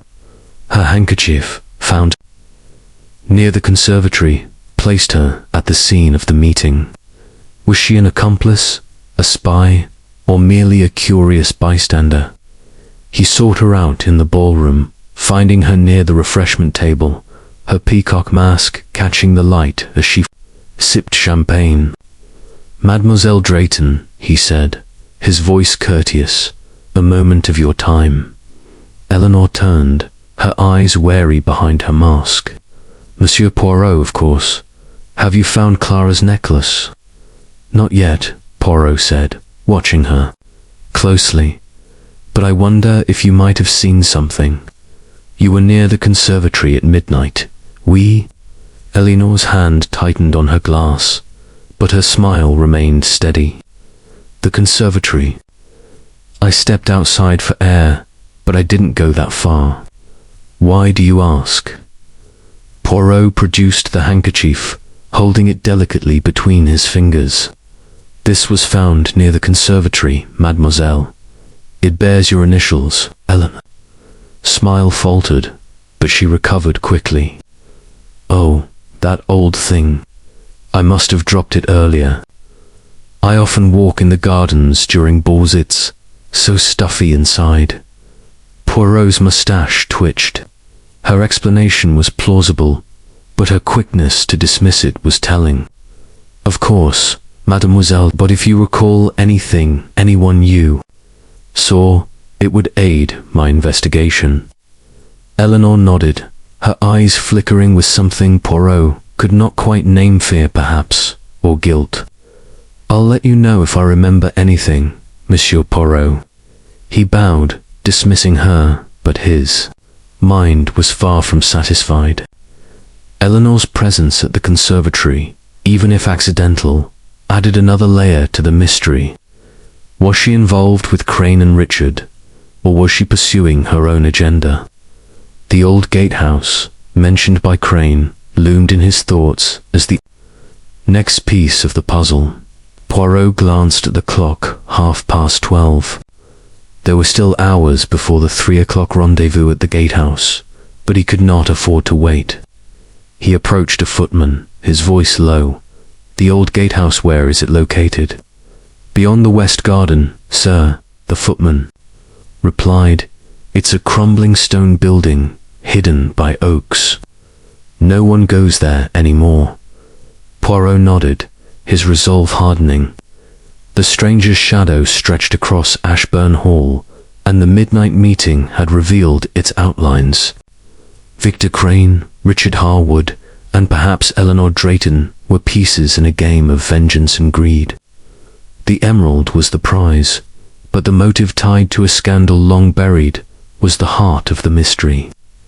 Poirot's little grey cells thrummed with purpose as he prepared to follow the trail to the gatehouse, determined to uncover the truth before dawn.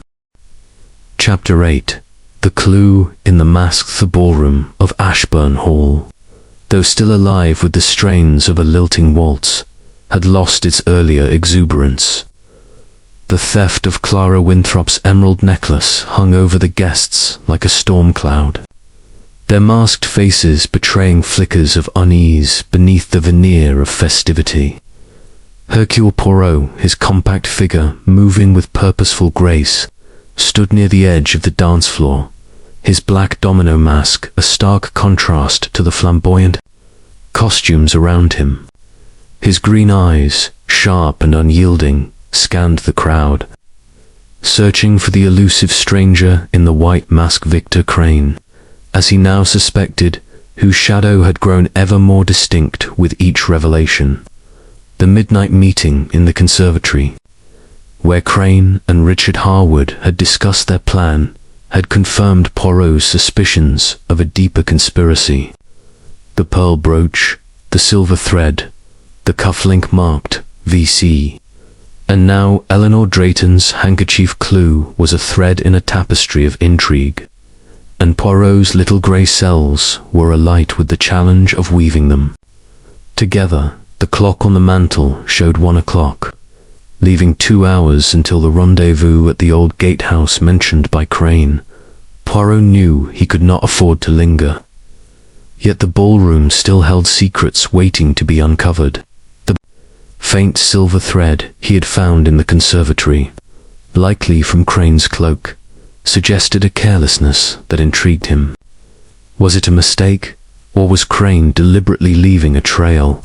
And the handkerchief with Eleanor Drayton's initials, had she been spying on the meeting, or was her presence part of the scheme? Poirot's thoughts churned, each detail a puzzle piece that refused to fit neatly. He moved to a corner of the ballroom, near a velvet-draped alcove where a gilded chair sat empty. As he passed, his sharp eyes caught a glimmer on the seat, a single white silk thread, delicate and out of place against the dark fabric. Poirot paused, his gloved fingers retrieving the thread with care. It was identical to the one from the conservatory, its sheen unmistakable. His mustache twitched. The stranger's mask, or perhaps his cloak, had brushed against this chair, leaving a trace of his passage. Poirot's mind raced back to the ballroom's layout. The chair was near. The French doors leading to the terrace, a path the stranger had taken earlier. Was this a sign of his movements, or another deliberate clue? Poirot pocketed the thread, adding it to his growing collection of evidence. The clue in the mask was not merely the white silk, but the man behind it, Victor Crane, whose vendetta against the Ashburn family seemed to drive the theft. The Earl's mention of Charles Ashburn's scandal, tied to Crane's accusations of fraud, pointed to a motive rooted in betrayal. The emerald, Poirot suspected, was not just a jewel, but a symbol of that past grievance. Perhaps even the very item Crane believed had been stolen from him years ago. Determined to uncover more, Poirot sought out the head footman, a wiry man named Jenkins, who had been overseeing the staff all evening. "Monsieur Jenkins," Poirot said, his voice low but commanding, the guest in the white mask. "The one who claimed friendship with the late Charles Ashburn. Tell me everything you know of him." Jenkins, his face lined with the fatigue of a long night, hesitated. "He was an odd one, sir. Arrived without an invitation, bold as brass. Said he was a friend of Master Charles from years back. The Earl was away greeting other guests, so we let him in, though I didn't like his manner, too sharp, too watchful. He kept to the edges of the room, never danced, just watched." Poirot's eyes gleamed. "And his mask, monsieur? It was full-faced white. Oui." "Yes, sir," Jenkins said. "Covered everything but his eyes. Gave me the chills, if I'm honest." "Did you see him after the theft?" Poirot pressed. Jenkins shook his head. "Not a sign of him, sir.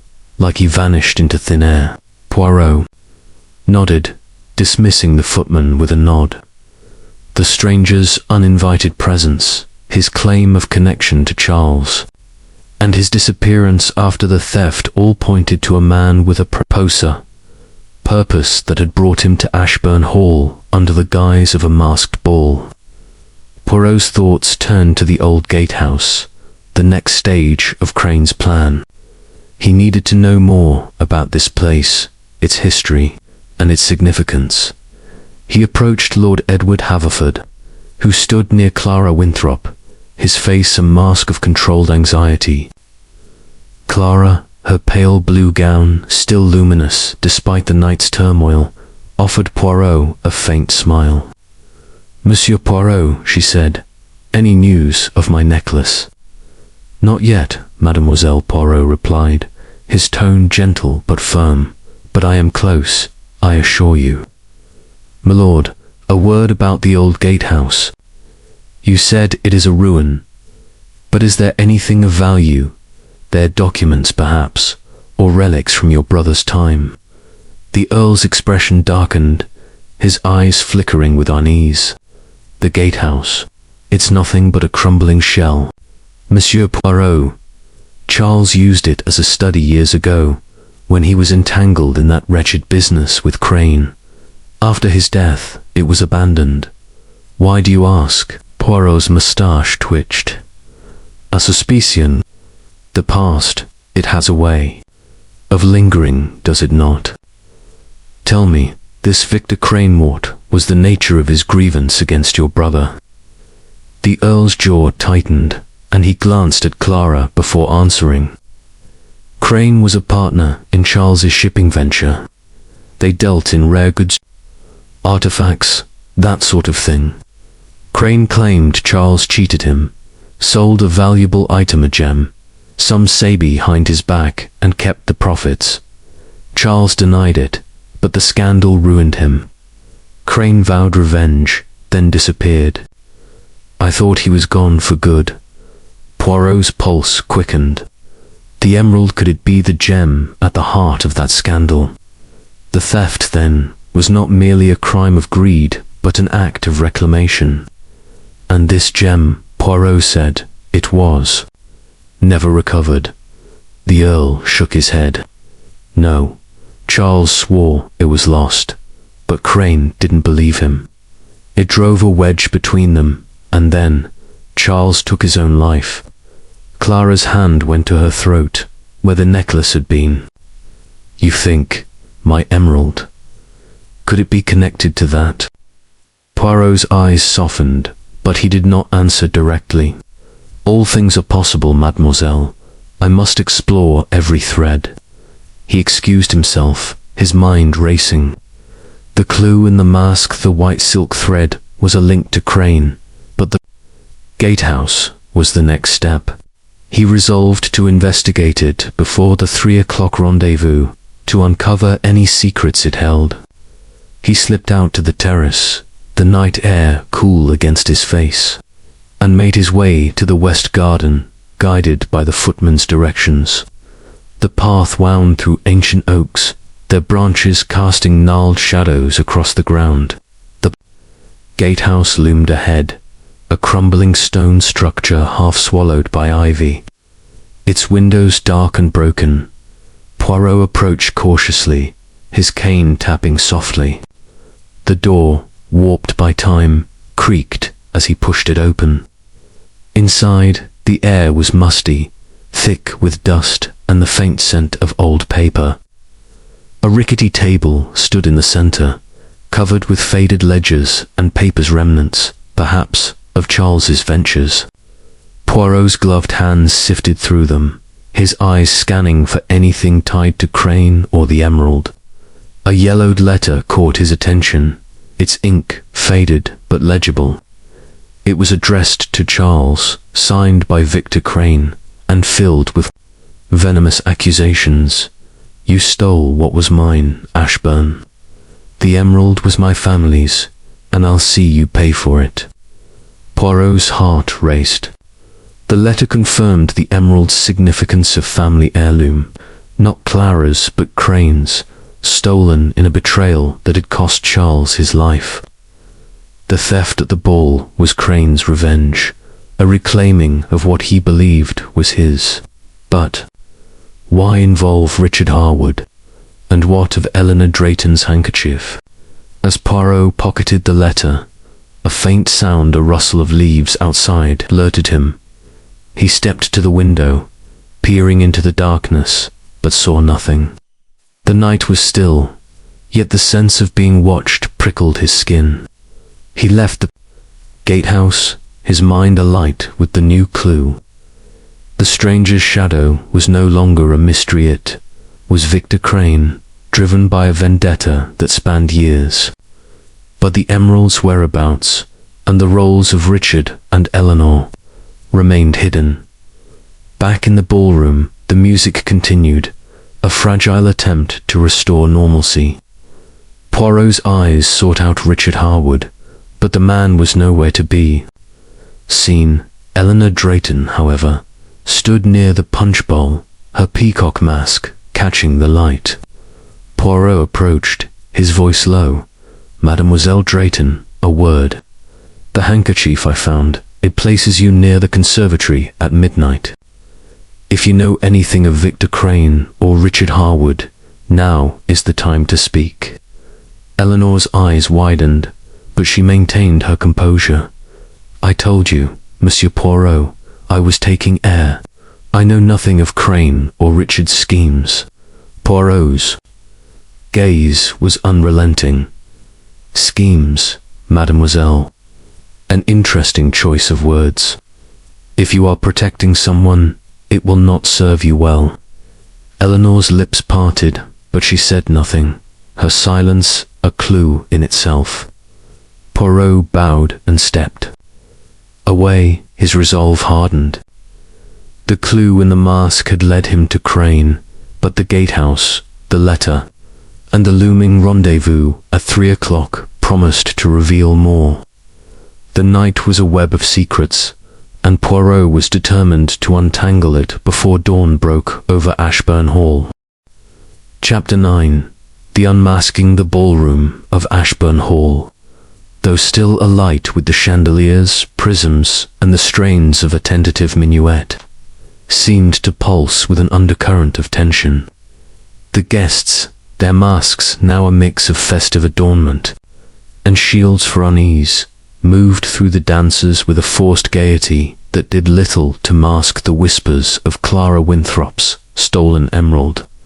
Hercule Poirot, his small, immaculate figure, a beacon of calm amid the storm, stood near the edge of the room, his black domino mask accentuating the piercing clarity of his green eyes.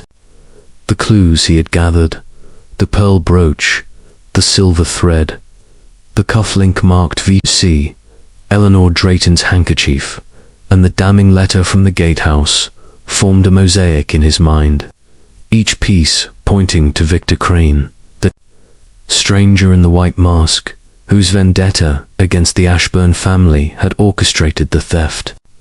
The midnight meeting in the conservatory, where Crane and Richard Harwood had plotted their escape, had set the stage for the final act, and Poirot was determined to bring it to a close before the 3 o'clock rendezvous at the old gatehouse. The clock on the mantel showed 1:30, and the air was thick with anticipation. Poirot's little grey cells thrummed with the thrill of the chase, his mind weaving together the threads of motive and opportunity. The letter from the gatehouse, with Crane's accusations against Charles Ashburn, had confirmed the emerald's significance not as a Winthrop heirloom, but as a jewel stolen from Crane's family, a betrayal that had fueled his revenge. Richard Harwood's complicity, Lydia's reluctance, and Eleanor Drayton's suspicious presence near the conservatory suggested a web of alliances and secrets. But the full picture remained tantalizingly out of reach. Poirot knew that the unmasking of the stranger was the key to unraveling the mystery, and he resolved to confront the truth in the drawing room, where he could command the attention of all. He approached Lord Edward Haverford, who stood near Clara Winthrop, his face pale with strain. Clara, her pale blue gown a stark contrast to her pallor, clutched a glass of water, her eyes darting to the crowd as though expecting another blow. "My lord," Poirot said, his voice low but firm, "I require the drawing room for a gathering of the principal guests. The time has come to reveal the truth behind the theft." The Earl's eyes widened, but he nodded. "Of course, Monsieur Poirot. I'll have the room prepared at once." Poirot turned to Clara, his tone gentle. "Mademoiselle, your courage is admirable. Be assured, the emerald's fate will soon be known." Clara's lips trembled, but she managed a nod. "Thank you, Monsieur Poirot. I trust you." The Earl dispatched a footman to summon the key figures, Richard and Lydia Harwood, Henry Marlowe, Eleanor Drayton, and Captain Gerald Trent, all of whom had been near Clara during the foxtrot or linked to the night's events. Poirot also requested the presence of any staff who had seen the stranger in the white mask. As the guests were gathered, Poirot moved to the drawing room, a stately chamber with velvet drapes and a roaring fire that cast flickering shadows across the walls. The room's grandeur, with its gilt-framed portraits and polished mahogany, seemed a fitting stage for the unmasking of a thief. The guests filed in, their masks still in place, their expressions a mix of curiosity and apprehension. Richard Harwood stood stiffly, his scar visible beneath his half-mask, his eyes avoiding Poirot's. Lydia, in her crimson mask, clutched her fan tightly, her posture betraying her nerves. Henry Marlowe, the harlequin, leaned casually against a chair, his smile too smooth for Poirot's liking. Eleanor Drayton, her peacock feathers trembling, maintained an air of detached elegance, though her eyes flickered with unease. Captain Trent, in his military mask, stood ramrod straight, his face unreadable. The footman, Jenkins, hovered near the door, his presence a reminder of the stranger's uninvited entry. Poirot stood before them, his small stature commanding the room. "Mesdames et messieurs," he began, his voice clear and resonant. "The theft of Mademoiselle Winthrop's emerald necklace is no mere crime of greed. It is a thread in a tapestry of vengeance, woven from a scandal long buried. Hercule Poirot has unraveled this tapestry, and now the truth will be revealed." He held up the note from the rose arbor. "This, found in the gardens, speaks of a meeting at midnight in the conservatory. There, I overheard a conversation between two men, one, Richard Harwood, and the other, a stranger in a white mask. They spoke of the emerald, of a plan, of a buyer waiting to claim it." Richard's face paled, but he remained silent. Lydia's fan snapped shut, her eyes wide with fear. Poirot continued, producing the silver thread. "This thread, found in the conservatory and again in the ballroom, matches the cloak of the stranger. And this," he held up the cufflink marked VC, "bears the initials of Victor Crane, a man wronged by Charles Ashburn, the Earl's late brother." The Earl, standing near Clara, stiffened, his eyes darkening. "Crane, you're certain, Poirot?" "Certain, my lord." Poirot said, "The stranger in the white mask is no stranger at all. He is Victor Crane, returned to reclaim what he believes was stolen from him, the emerald, which he claims as his family's heirloom, taken by Charles in a fraudulent deal." A murmur rippled through the room, and Clara's hand went to her throat. "My emerald, stolen," she whispered. Poirot's gaze softened. "Not by you, mademoiselle, but perhaps by another, long ago. Crane's vendetta is against the Ashburn family, and the theft was his act of retribution." He turned to Richard. "Monsieur Harwood, you were seen with Crane in the conservatory, speaking of the emerald and a buyer. You patted your pocket, suggesting you held the jewel. Why did you join him in this scheme?" Richard's scar twitched, and he shook his head. "You're mistaken, Poirot. I know nothing of this." Poirot's eyes narrowed. "Do not lie, monsieur. Your sister, mademoiselle Lydia, nearly confessed to me earlier. She spoke of your secrets, of ruin. You are in debt. Crane offered you a way out, did he not?" Lydia gasped, her fan falling to the floor. "Richard, tell him," she cried. "It's gone too far." Richard's shoulders slumped, his defiance crumbling. "All right," he muttered. "Crane approached me weeks ago. He knew about my debts, said he'd clear them if I helped him steal the emerald. He said it was his, that Charles Ashburn cheated him. I didn't want to, but I had no choice." The room fell silent, the weight of his confession settling like dust. Poirot turned to the footman. "Monsieur Jenkins, fetch the stranger in the white mask. He was seen near the terrace earlier." Jenkins hesitated. "He's not been seen since, sir, but I'll check again." As the footman left, Poirot's gaze swept the room, landing on Eleanor Drayton. "Mademoiselle Drayton, your handkerchief was found near the conservatory.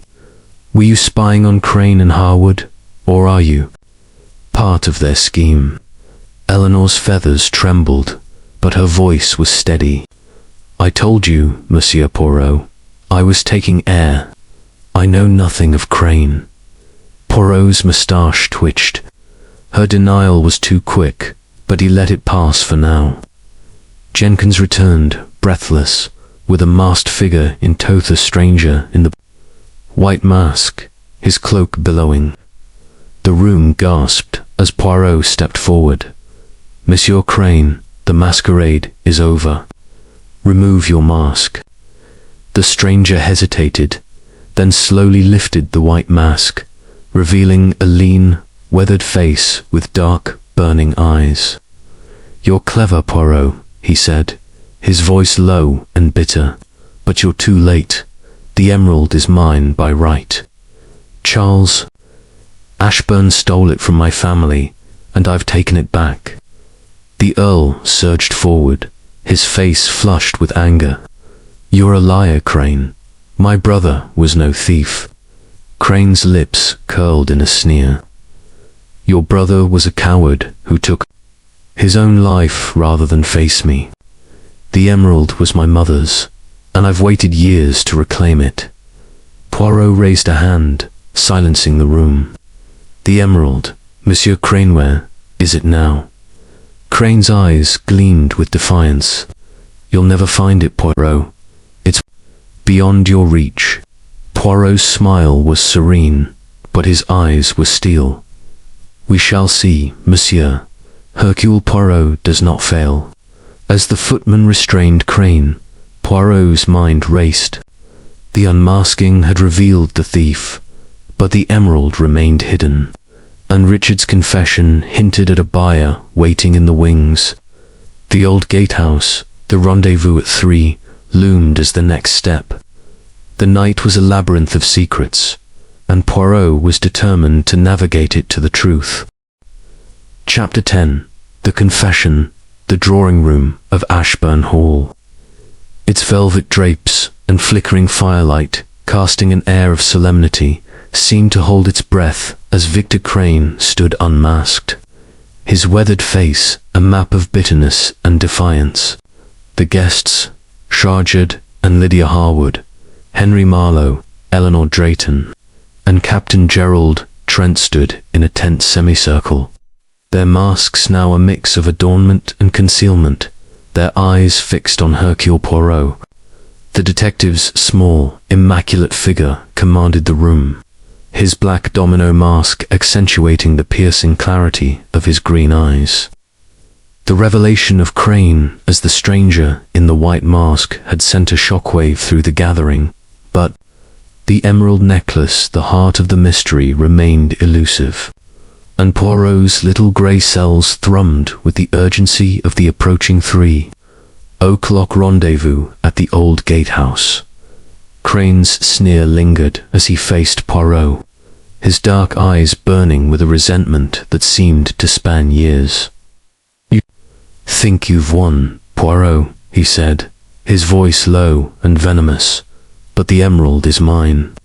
Charles Ashburn stole it from my family, and I've taken it back. You'll never find it." Poirot's moustache twitched, his expression serene but unyielding. "Monsieur Crane, the truth, it is like a melody, it cannot be silenced forever. You have confessed to the theft, but the jewel is not in your possession, is it? You entrusted it to another, to Monsieur Richard Harwood, perhaps." Richard Harwood, his scar stark against his pale face, flinched as all eyes turned to him. Lydia, her crimson mask trembling in her hands, let out a stifled sob. "Richard, tell him," she cried, her voice breaking. "This has gone too far. You can't keep lying." Richard's shoulders slumped, his defiance crumbling under the weight of his sister's plea. He ran a hand through his hair, his half-mask slipping to reveal a face etched with guilt. "All right," he muttered, his voice hoarse. I have the emerald. Crane gave it to me in the conservatory, told me to hold it until the buyer arrives." The room erupted in gasps, and Clara Winthrop, standing beside the Earl, clutched his arm, her face pale with shock. "Richard," she whispered, "how could you?" Poirot raised a hand, silencing the murmurs. "Monsieur Harwood, explain yourself. Why did you join Crane in this scheme? Was it merely for money, or is there more to your motive?" Richard's eyes darted to Lydia, then to the floor. "It was the debts," he said, his voice barely audible. "I owe thousands, gambling, bad investments. Crane found me weeks ago. Said he knew about my troubles. He offered to clear my debts if I helped him steal the emerald. He said it was his by right, that Charles Ashburn cheated him out of it years ago. I didn't want to, but I was desperate. Lydia stepped forward, tears streaming down her face. I tried to stop him, Monsieur Poirot, she said, her voice trembling. I knew it was wrong, but Richard was so deep in debt, and Crane was relentless. I begged him not to do it, but he wouldn't listen. When I saw you at the ball, I wanted to tell you, but I was afraid for Richard, for us. Poirot's gaze softened, but his mind remained razor-sharp. Your loyalty, Mademoiselle Harwood, is commendable, but it has cost you dearly. Monsieur Harwood, where is the emerald now? Richard hesitated, his hand moving to his jacket pocket.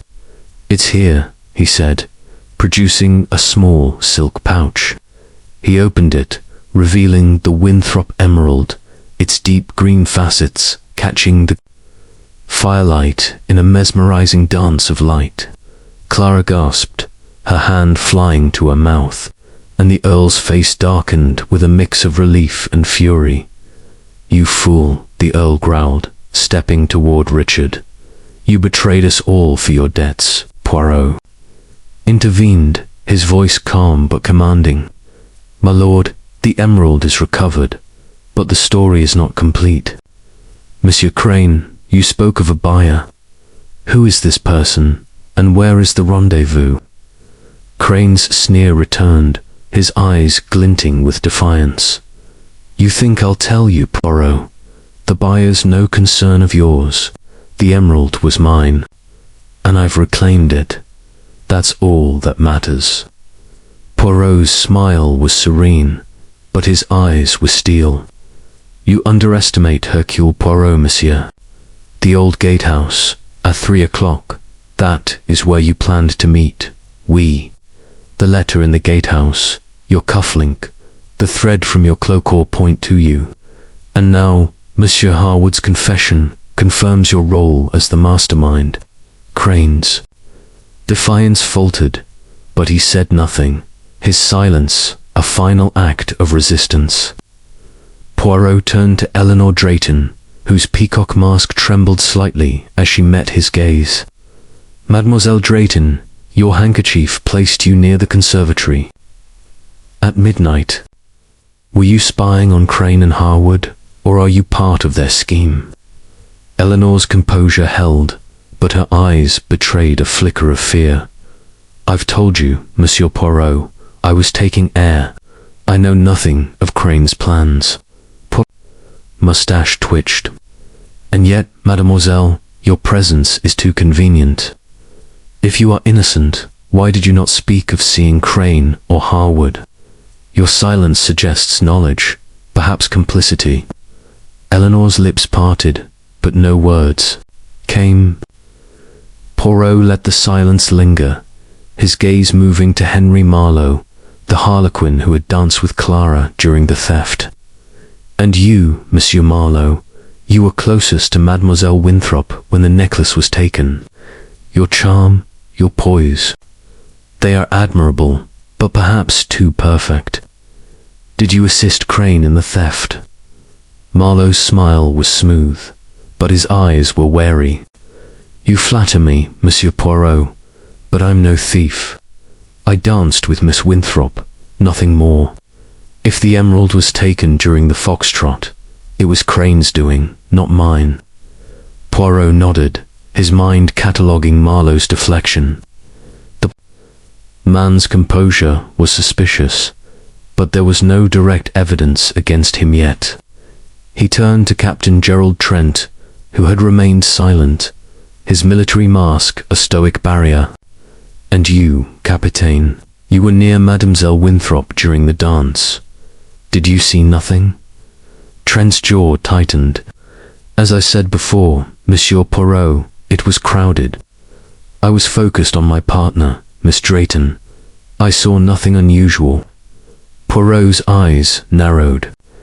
The uniformity of their denials, Eleanor, Marlowe, Trent suggested either innocence or a carefully rehearsed cover, but Richard's confession and the emerald in his possession shifted the focus back to Crane.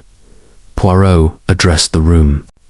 The emerald is recovered, but the mystery is not solved. The buyer, the motive, the full extent of this conspiracy, these remain hidden. Monsieur Crane, I give you one last chance to speak. Who is the buyer? Crane's lips curled in a bitter smile. You'll get nothing from me, Poirot.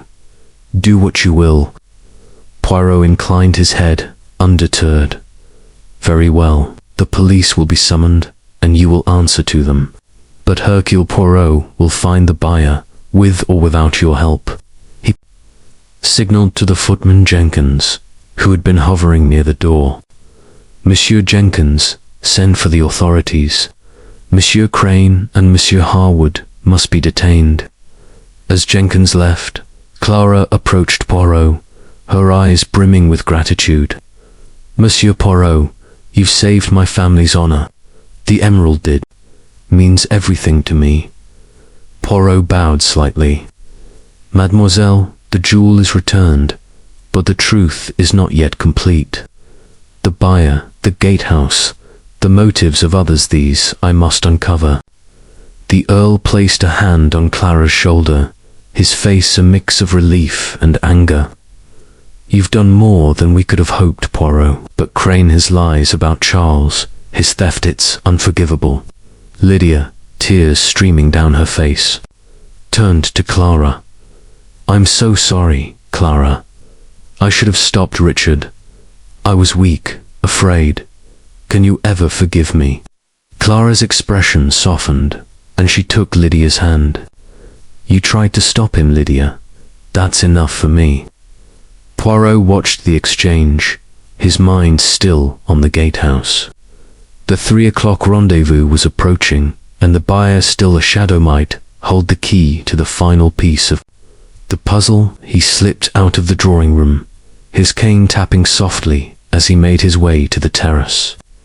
The night air was cool, the moonlight casting long shadows across the gardens. The old gatehouse, hidden among the oaks, awaited, and Poirot knew that the confession, though revealing, was only the beginning of the unmasking. Chapter 11. The final search. The drawing room of Ashburn Hall. Its heavy velvet drapes and flickering firelight, now dimmed by the weight of Victor Crane's unmasking and Richard Harwood's confession, seemed to exhale a collective sigh of relief. The Winthrop emerald, its deep green facets glinting in the fire's glow, rested on the mahogany table, a hard-won prize recovered from Richard's silk pouch. Yet Hercule Poirot, his small figure radiating quiet intensity, knew the mystery was far from resolved. The emerald, though returned to Clara Winthrop, was but a piece of a larger puzzle. The buyer mentioned by Crane, the 3 o'clock rendezvous at the old gatehouse, and the lingering questions about Eleanor Drayton's handkerchief and Henry. Marlowe's smooth denials gnawed at Poirot's little grey cells. The night, now edging toward 2 o'clock, pulsed with secrets yet to be uncovered, and Poirot's green eyes, sharp behind his black domino mask, gleamed with the resolve to see the truth laid bare. The guests in the drawing room, Clara, the Earl, Lydia, Marlowe, Drayton, and Captain Trent, remained in a state of uneasy anticipation. Victor Crane, his white mask discarded, stood restrained by 2 footmen, his weathered face set in a scowl of defiance. Richard Harwood, his scar stark against his pale skin, avoided the gazes of those around him, his confession having stripped away his bravado. Lydia, her crimson mask clutched in trembling hands, stood close to Clara, her tear-streaked face a testament to her remorse. The Earl, Lord Edward Haverford, hovered protectively near his fiancée, his expression a mix of relief at the emerald's recovery and anger at the betrayal within his circle. Poirot, his cane tapping softly on the polished floor, addressed the room with calm authority. Madame et messieurs, the emerald is restored to Mademoiselle Winthrop, but the story does not end here. The buyer, the one Monsieur Crane and Monsieur Harwood planned to meet, remains a shadow, and the old gatehouse, where this rendezvous is set for 3 o'clock, holds the final key to this mystery. Hercule Poirot will not rest until all is revealed. Clara, her pale blue gown catching the firelight, stepped forward, her voice soft but steady. Monsieur Poirot, you've done so much already, but if there's more to this, someone else involved, beg you to find them. Poirot bowed slightly, his moustache twitching with determination. Mademoiselle, the truth is like a jewel, sparkles brightest when all facets are exposed. I shall go to the gatehouse, and I shall find this buyer. The Earl's brow furrowed. The gatehouse, Poirot. It's a ruin, nothing more. What could you find there? Poirot's eyes gleamed. The past, my lord, has a way of hiding in forgotten places. The letter I found there, written by Monsieur Crane to your brother Charles, spoke of the emerald as his family's heirloom. The gatehouse was Charles's study. It may yet hold secrets. Crane's scowl deepened, but he said nothing. His silence a wall Poirot was determined to breach. The detective turned to the footman, Jenkins, who stood near the door. Monsieur Jenkins, ensure Monsieur Crane and Monsieur Harwood are held securely until the police arrive. I shall return shortly. Jenkins nodded, and Poirot slipped out of the drawing room, his cane tapping a steady rhythm as he moved through. The ballroom, the guests, now dancing a subdued waltz, cast curious glances his way, their masks unable to hide their unease. The clock showed 10 minutes to 2, leaving little time before the rendezvous. Poirot's mind raced, piecing together the clues, the pearl brooch, the silver thread, the cufflink, the handkerchief, the letter, and now the gatehouse. Each pointed to Crane's vendetta, but the buyer's identity their motive remained elusive. He stepped onto the terrace, the cool night air sharpening his senses. The gardens stretched before him, their shadows long and dark under the harvest moon. The path to the old gatehouse, hidden among the oaks in the west garden, was familiar from his earlier visit. As he moved silently along the gravel path, his thoughts turned to Eleanor Drayton. Her handkerchief, found near the conservatory, suggested she had witnessed Crane and Harwood's meeting. Was she an accomplice, a spy, or merely a curious guest caught in the web? And Henry Marlowe, the harlequin whose charm was almost abolished his proximity to Clara during the theft, made him a lingering question mark. The gatehouse loomed ahead, its crumbling stone walls shrouded in ivy, its broken windows like empty eyes staring into the night. Poirot approached cautiously, his small frame blending into the shadows. The door, warped and creaking, yielded to his touch, and he stepped inside, the musty air heavy with dust and memories. The rickety table, where he had found Crane's letter, stood unchanged. But Poirot's instincts told him there was more to uncover. He moved to the fireplace, its hearth cold and choked with ash. Kneeling, he ran his gloved fingers along the stone surround, searching for anything out of place. His fingers brushed against a loose brick, its edges worn but movable. With careful pressure, he eased it free, revealing a small cavity. Inside, wrapped in a silk cloth, was a leather-bound notebook, its pages yellowed but intact. Poirot's pulse quickened as he opened it, recognizing Charles Ashburn's handwriting. The entries detailed a shipping venture with Victor Crane, listing transactions for rare jewel sigin, the notebook, a specific entry caught his eye. Emerald. Acquired from Crane's family, fair trade, but he claims theft. Must resolve before scandal spreads. Poirot's heart raced. The emerald had indeed been Crane's, traded or stolen under questionable circumstances. This was the root of Crane's vendetta, the fuel for his revenge. But the notebook offered no clue about the buyer, only deepening the mystery of their role. Poirot tucked the notebook into his pocket, his mind racing. The gatehouse was a treasure trove of the past, but the present danger lay at the 3 o'clock rendezvous. As he stepped outside, a faint rustle in the bushes halted him. He froze, his cane gripped tightly, but the sound did not repeat. The night was still, yet the sense of being watched lingered.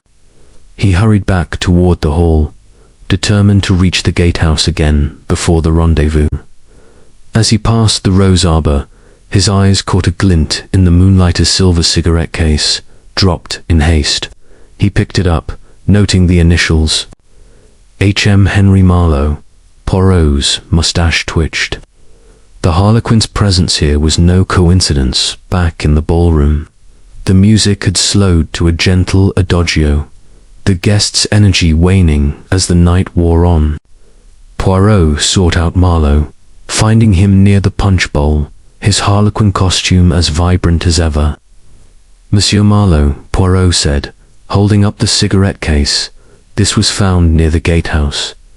Care to explain? Marlowe's smile faltered, but he recovered quickly. Must have dropped it earlier.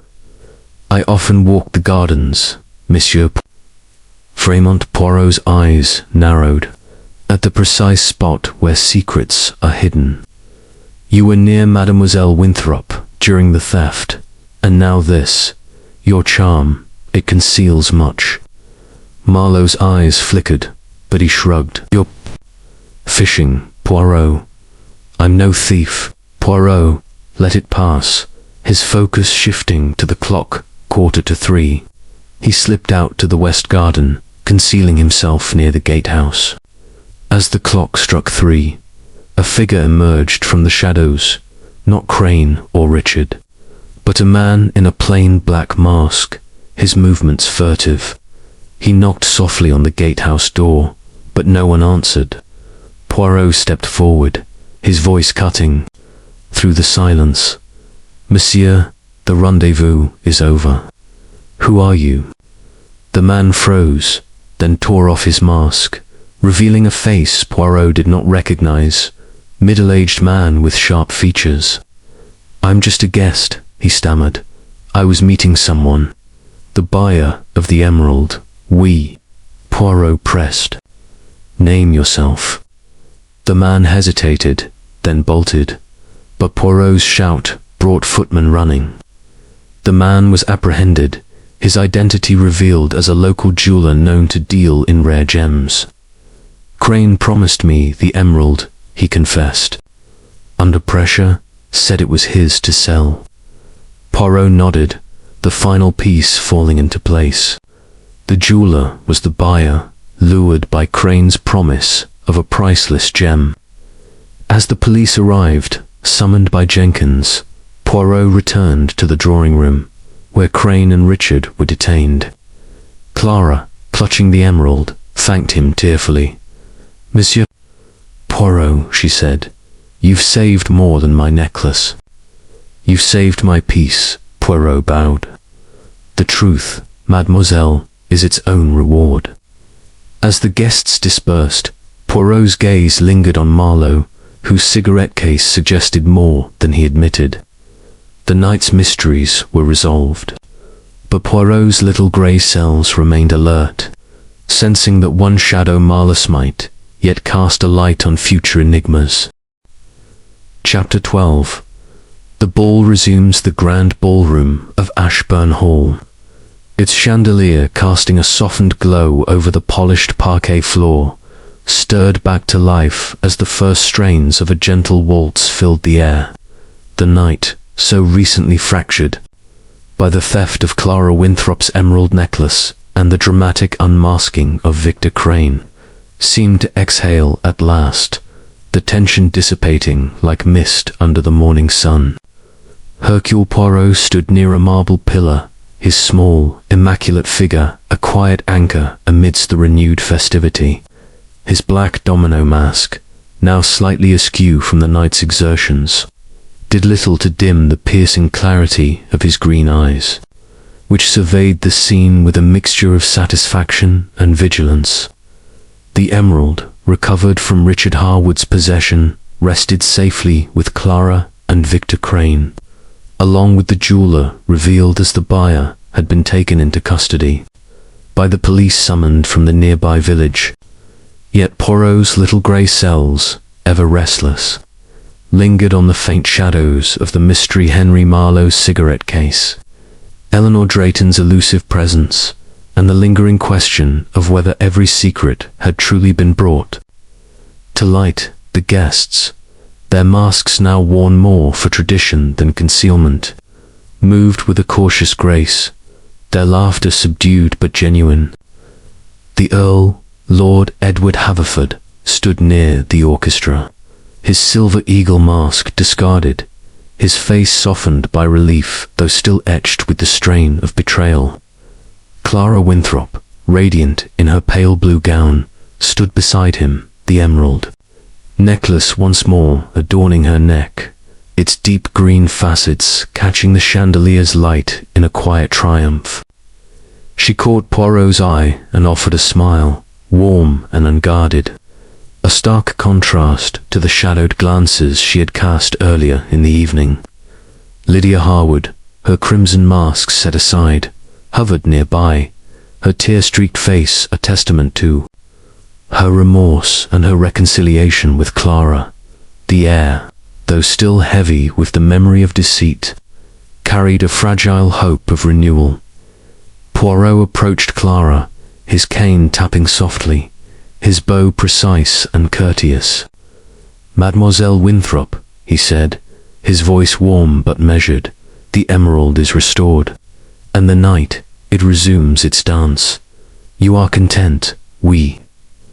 Clara's eyes shimmered, not with tears but with gratitude. "Monsieur Poirot, you've done more than recover my necklace. You've restored my trust in those I love." Lydia, she was misguided, but her heart is true. And Edward, she glanced at the Earl, her smile deepening. "He stood by me through it all. I cannot thank you enough." Poirot's moustache twitched, a faint sign of pleasure. "The human heart, mademoiselle, is a ballroom of its own, where truth and deception dance a delicate waltz. Hercule Poirot merely ensures the music plays true." The Earl joined them, his expression one of grudging admiration. "Poirot, you've worked a miracle tonight. Crane's treachery, Richard's betrayal, never imagined such deceit within my own circle, but you saw through it all." Poirot inclined his head. "Milord, the little grey cells, they see what the heart conceals. The emerald was not merely a jewel, but a symbol of a wound unhealed. Victor Crane sought vengeance, and Richard Harwood, driven by desperation, became his tool. The buyer, a mere opportunist, completed the circle. But there is one thread yet to be tied." The Earl's brow furrowed. "Another thread. The emerald is back. Crane and Harwood are in custody. What more is there?" Poirot's eyes gleamed. "Monsieur Henry Marlowe, the harlequin who danced with Mademoiselle Winthrop, his cigarette case, found near the gatehouse, places him in the shadows of this affair. And Mademoiselle Drayton, whose handkerchief was found near the conservatory, her denials are too polished, her presence too convenient." Clara's hand tightened on the emerald. "You think they were involved, Monsieur Poirot?" Smile was enigmatic. "Involved, perhaps not in the theft itself, but aware, oui. Their roles are unclear, but Hercule Poirot does not leave a puzzle unfinished. For now, however, the night belongs to you. Dance, mademoiselle, and let the shadows fade. Clara nodded, her smile returning, and she took the Earl's arm as they joined the waltz. The music swelled, a gentle melody that seemed to heal the wounds of the evening. Lydia, hesitating at first, was drawn into the dance by a young man in a jester's mask, her laughter mingling with the music, a sign of forgiveness granted. Poirot watched from his vantage point, his mind still turning over the final pieces of the puzzle. He moved to the refreshment table, where Henry Marlowe stood, his harlequin costume as vibrant as ever, his smile charming but guarded. "Monsieur Marlowe," Poirot said, his voice low, "your cigarette case, found near the gatehouse, suggests you were not merely a dancer tonight. Care to explain?" Marlowe's smile didn't waver, but his eyes flickered with unease. "As I said, Monsieur Poirot, I walk the gardens often. I must have dropped it. You've caught your thieflets. Leave it at that." Poirot's moustache twitched.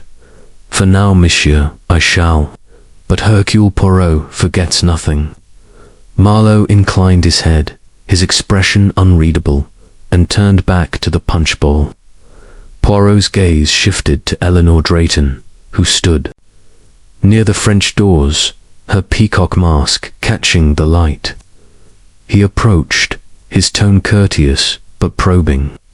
"Mademoiselle Drayton, your handkerchief near the conservatory, your silence about the meeting you witnessed, these are curious, Nan." Eleanor's feathers trembled, but her voice was steady.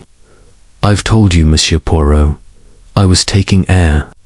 I saw nothing, heard nothing. You have your culprits." Poirot's eyes narrowed. "Perhaps, mademoiselle, but the truth, it has a way of revealing itself in time." He stepped back, letting her return to the dance, but his mind was far from satisfied. Marlowe and Drayton were shadows on the edge of the mystery, their roles undefined but suspicious. The emerald was recovered, Crane and Harwood were detained, and the buyer, a local jeweler lured by profit, had confessed his part. Yet Poirot's instincts told him the tapestry was not complete. Had Marlowe or Drayton known of Crane's plan? Perhaps even aided it indirectly. The cigarette case and handkerchief were clues too deliberate to ignore. As the waltz gave way to a lively mazurka, Poirot slipped onto the terrace, the cool night air a balm after the warmth of the ballroom.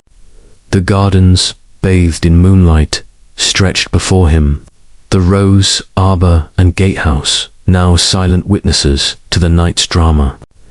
He paused, his cane resting lightly on the stone balustrade, and gazed at the harvest moon, its silver light a reminder of the clarity he sought.